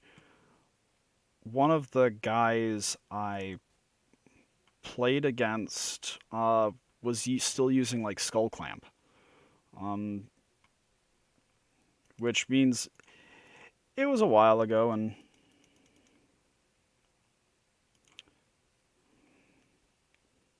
I love this. This is such a good tempo deck.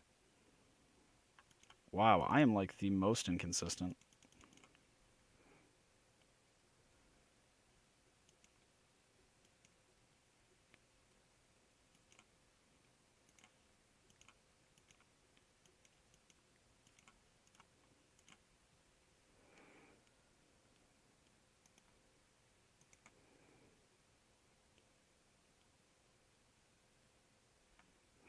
Yeah, I I personally prefer the bug list, but the Bant one has been actually mostly just a ton of fun.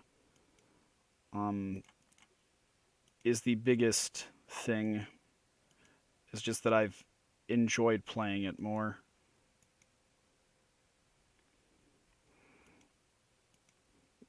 These will become more regular in terms of the like streams. I know people who can never get those.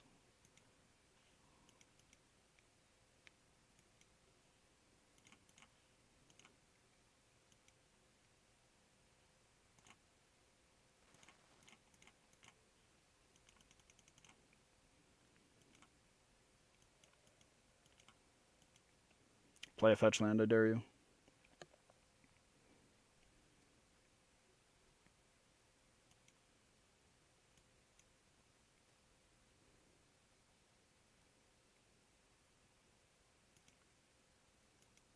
So he's going to try cruising next turn?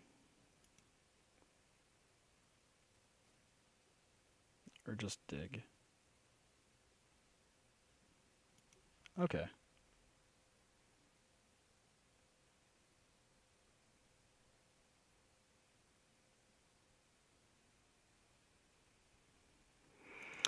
Yeah, I've been following and just noticed how one-sided a lot of it has seemed.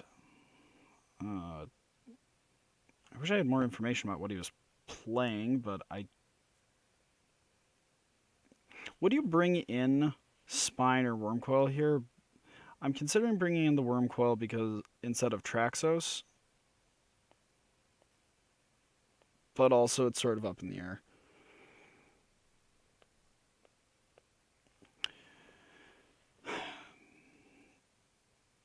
I have very mixed feelings on London Mulligan.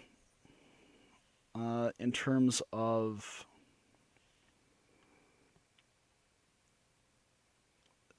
so the London Mulligan, when it comes to Legacy, I really like actually.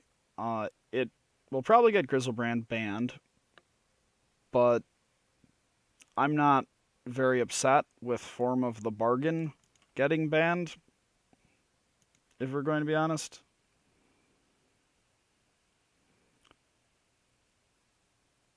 as far as vintage goes, it's been very odd. Uh,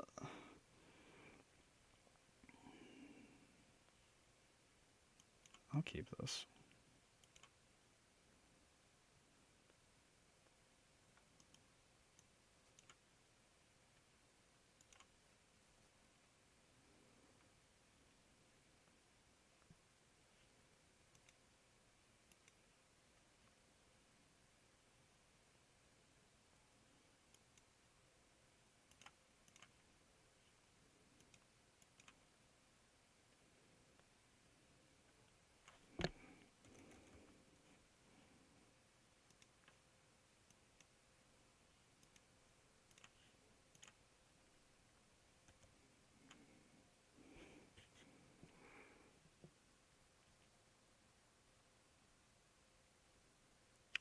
So I I've played a lot with the new rule, and in terms of fair decks, I haven't had a I haven't had to aggressively mulligan for force. What it has let me do is mull to 6 without feeling quite so bad about it. Uh, like, and I've played a lot of matches.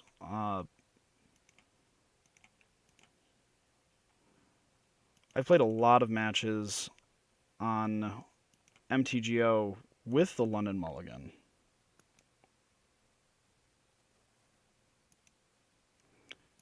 Yeah, in Vintage, I can agree with your assessment on Vintage. Like, completely.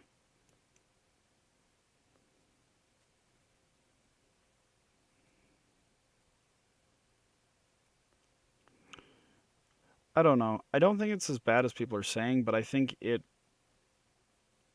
oddly enough, could get, like, serum powder restricted, which sounds super healthy to me. Have to ban serum powder.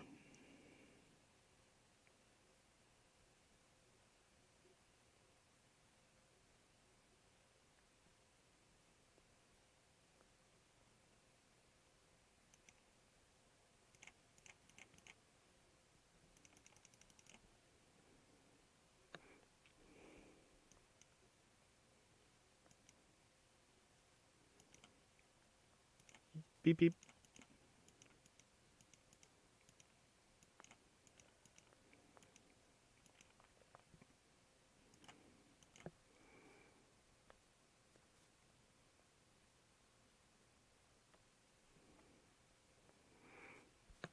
Mm.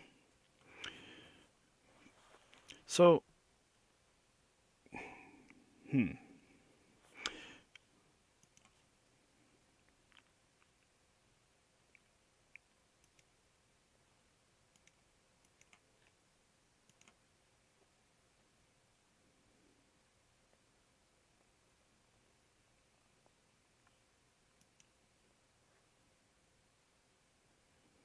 Okay, so go to beginning of combat.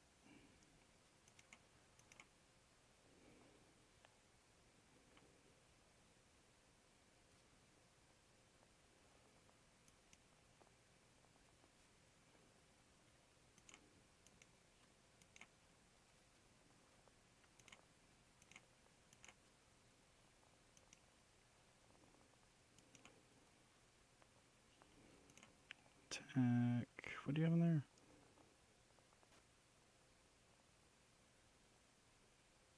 We'll attack Jace.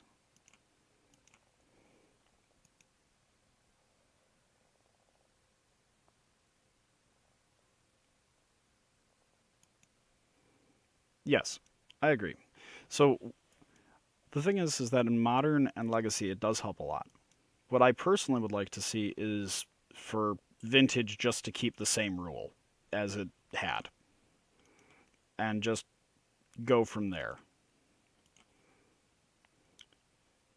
So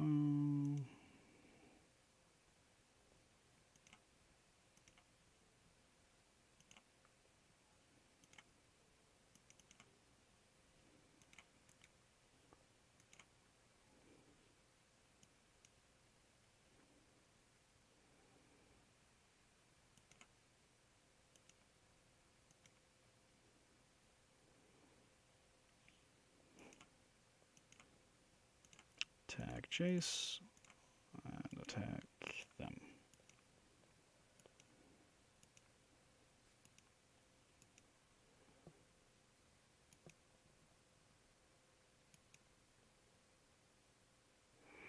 Yeah, I think it's good for everyone else but Vintage, which is a shame because this is, in my mind, the most Richard Garfield of Magic formats.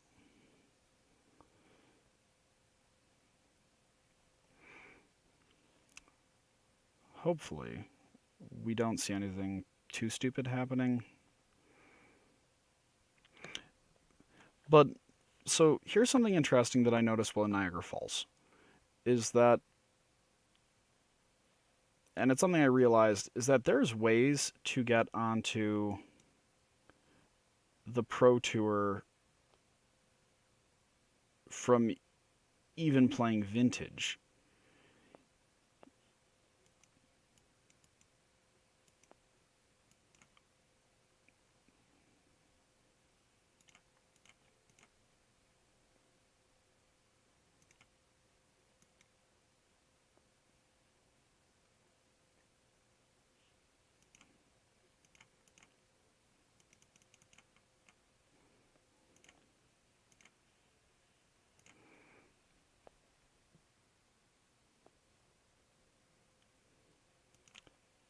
Yeah, I'm gonna tell you what they'll do right now.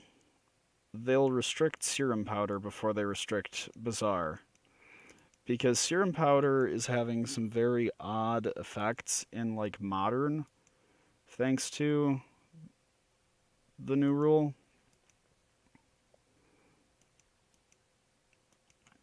It's making some very, very dumb decks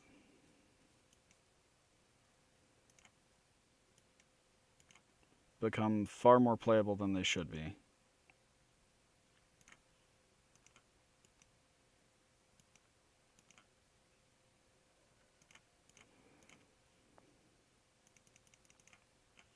Oh, there we go.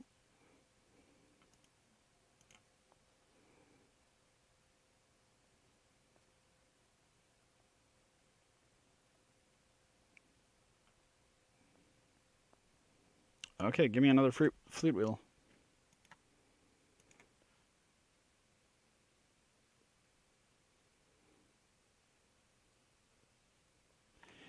So, another thing is that there was, at GP Niagara Falls, there was a direct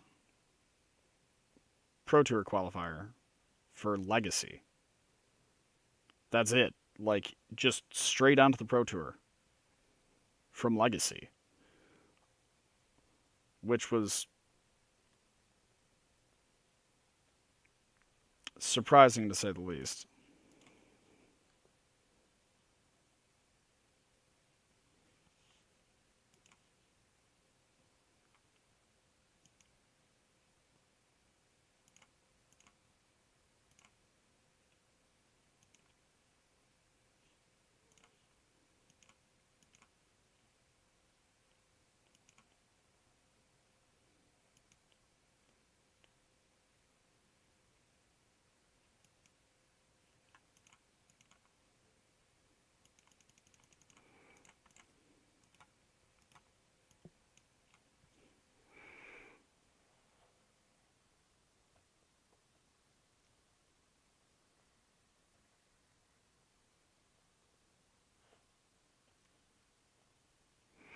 So Dredge didn't actually get much more consistent. Dredge already had like a you only increase the odds of Dredge getting a Bizarre turn 1 from like 84 to 99, yes. Which is admittedly quite good. Other hand, you also increase the odds of getting Hate for Dredge quite a bit.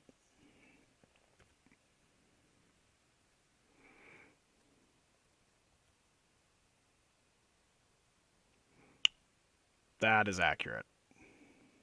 That is very accurate.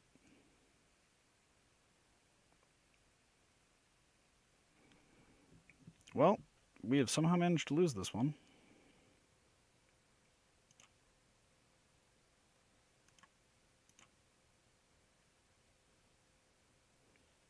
Gosh darn cars.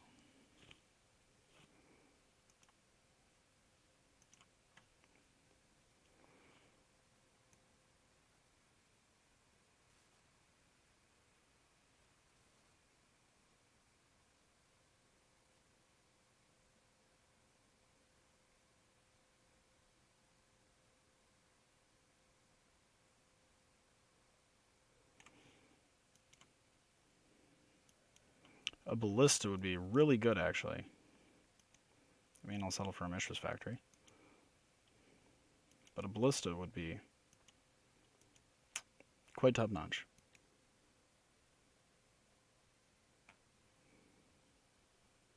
That for me...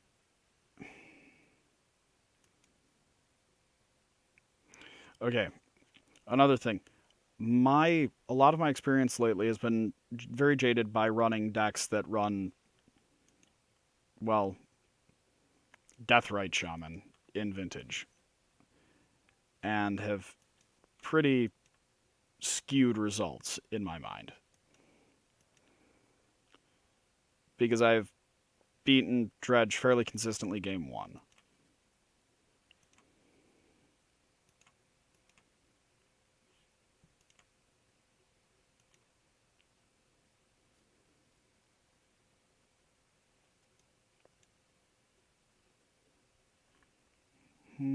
So am I increasing their clock? No, I'm not actually increasing. I am increasing their clock a little. Doesn't matter. The only way I'm winning this is with a ballista.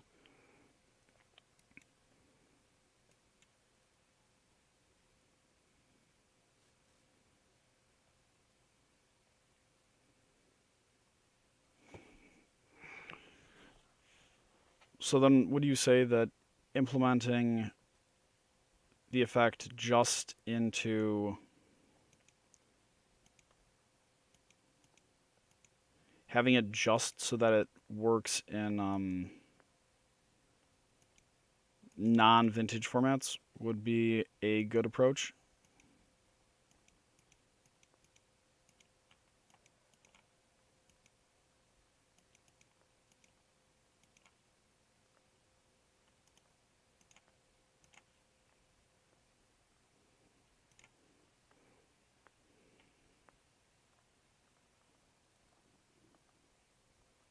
I don't think there's anything I even want to side in.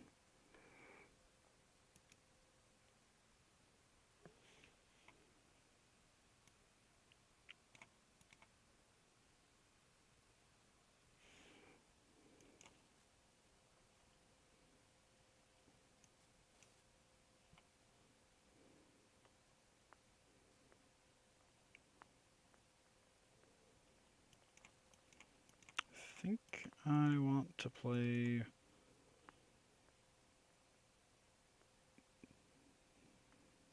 Pearl with a Wasteland. I run a Sphere off of Wasteland and Pearl instead of Workshop. Because, well, I can get a Ravager out. I would rather be able to... Oh, okay.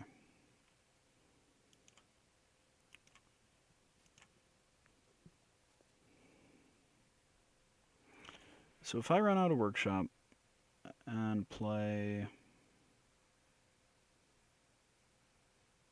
the Ravager and the Sphere of Resistance, I'm up to pretty damn good amount of mana. And it means I mask the Wasteland. So we'll go with that.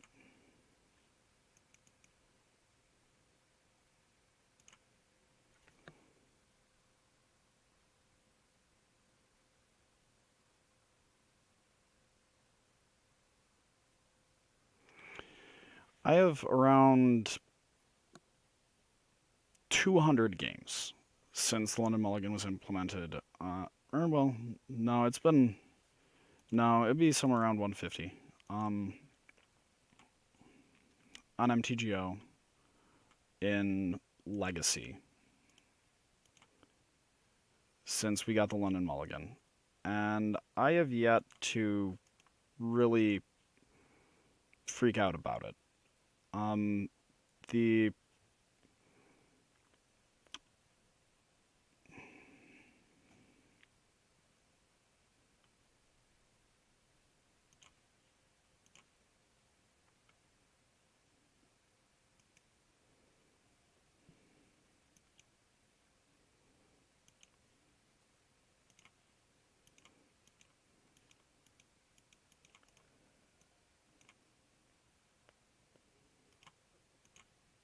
really like a Phyrexian Revoker, though.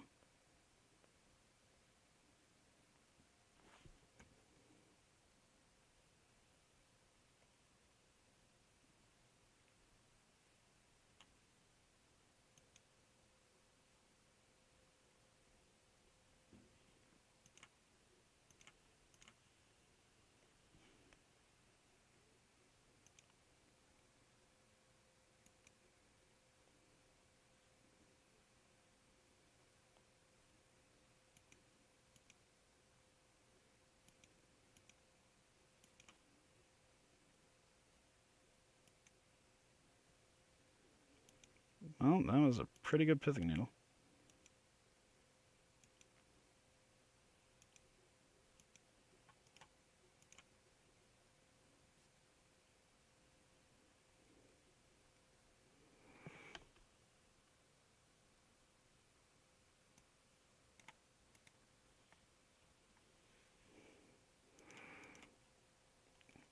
I disagree about the combo bit.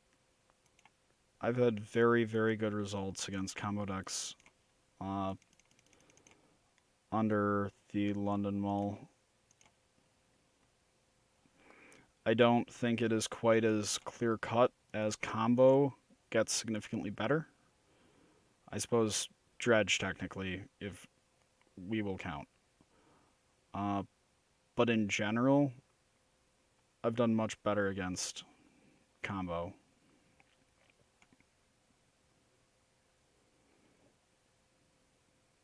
That's a lot of shattering sprees. Yowza. Okay.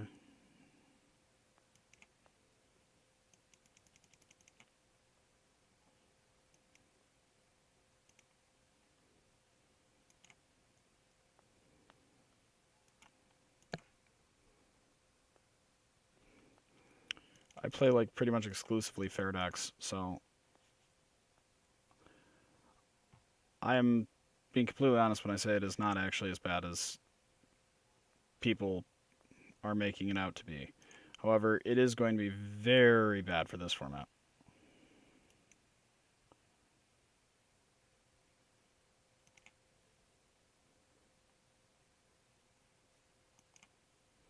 So,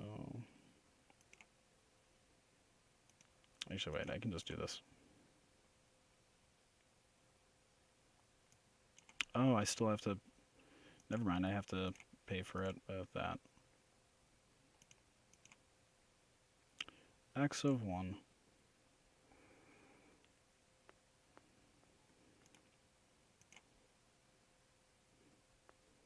Nah, I'm not going to attack. Yeah, I agree with the paradoxical outcome. I've said, so my locals, one of my locals, RIW, has a lot of vintage. Players who've been around the block for a very long time. And something I've heard a lot from them is that paradoxical outcome needs to be restricted. That doesn't feel unreasonable.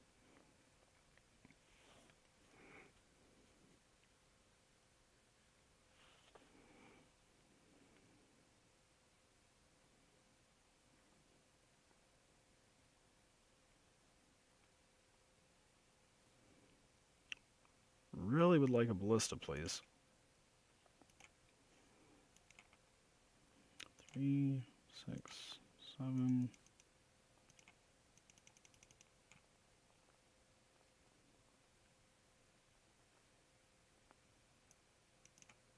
Right, so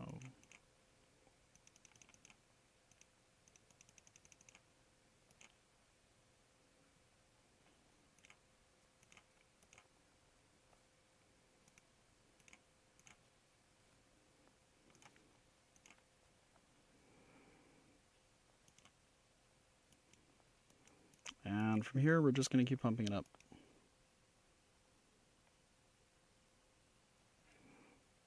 Yeah, I agree with you. Paradoxical outcome is a problem.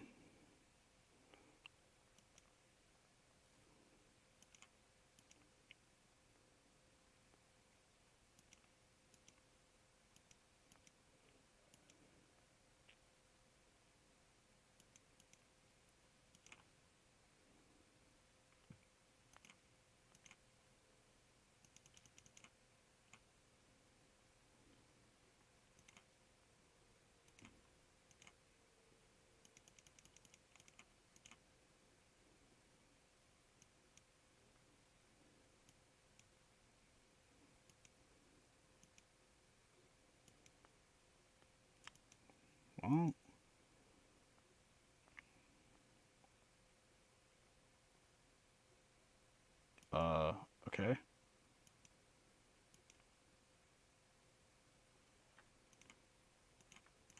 ping one of them.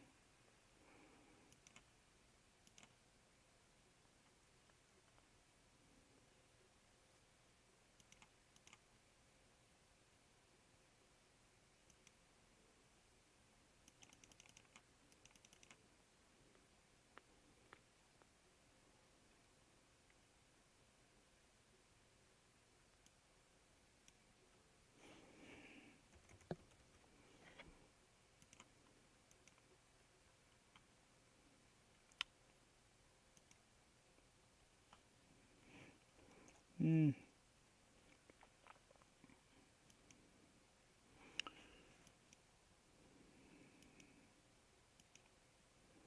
So he can snap back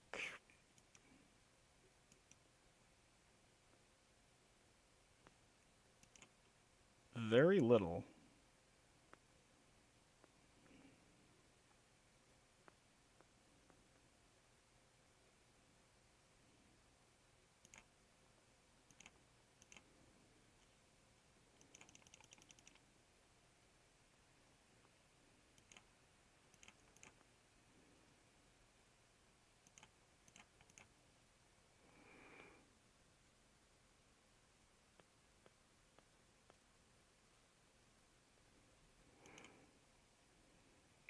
I can see that. Paradoxical outcome definitely needs to be gone, though.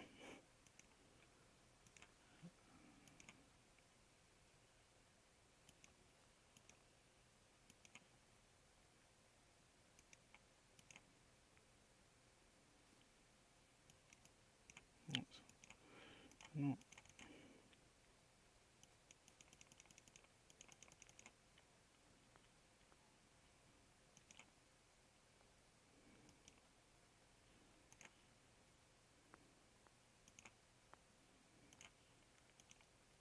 So he's going to snap, hit. Well, how many Volks is he on? Is the question. He hasn't used any basics though, so.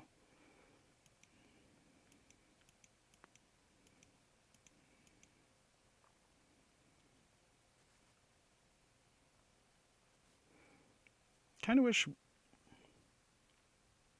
Oh, Beacon Bolt.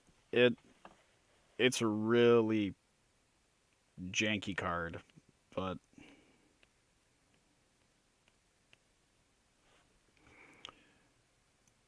so you got 2 copies of Shattering Spree.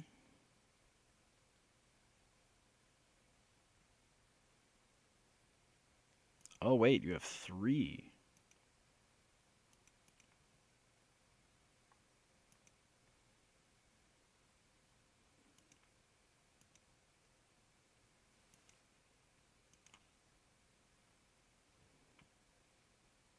Well, that stinks. So heavy sideboard. I'm so used to them using just Nature's Claims, to be honest.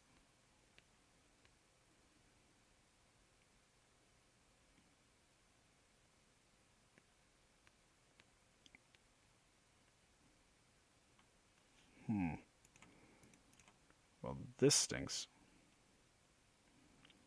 I mean, I think we're still in a really good spot if we get a Ballista, though.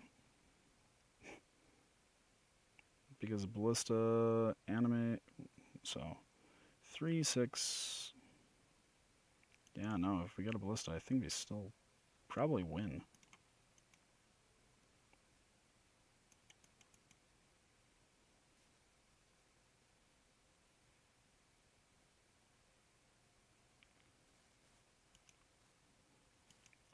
Oof.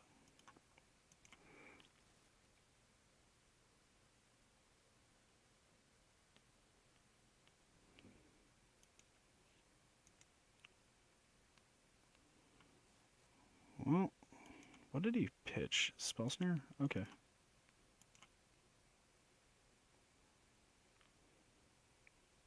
Ballista.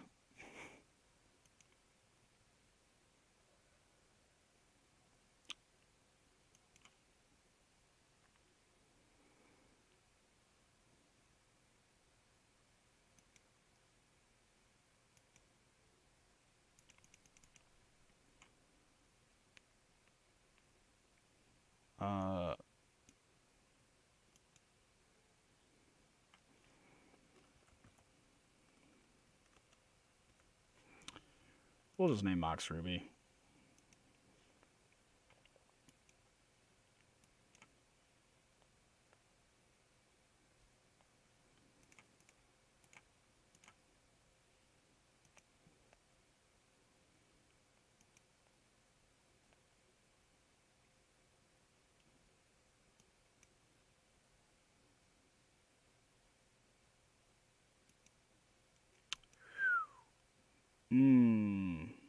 We're screwed. Yes, sir. Okay, not running the Steel Overseers has definitely been great in not this matchup. That's a good point. I didn't think of that because I'm really tired. I don't think we're winning anyway, but now we definitely aren't. Oh, God. Yeah, you're right.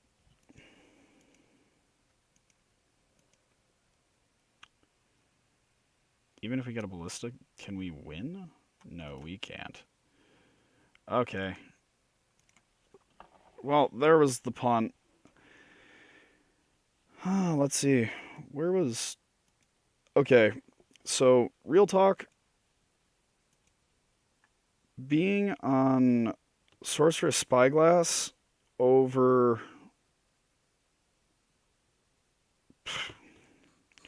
over Steel Overseer definitely improved some matchups. It helped a lot with shops, and it helped a lot with Dredge. But also, it was really awkward against Pyro. Like, it just was.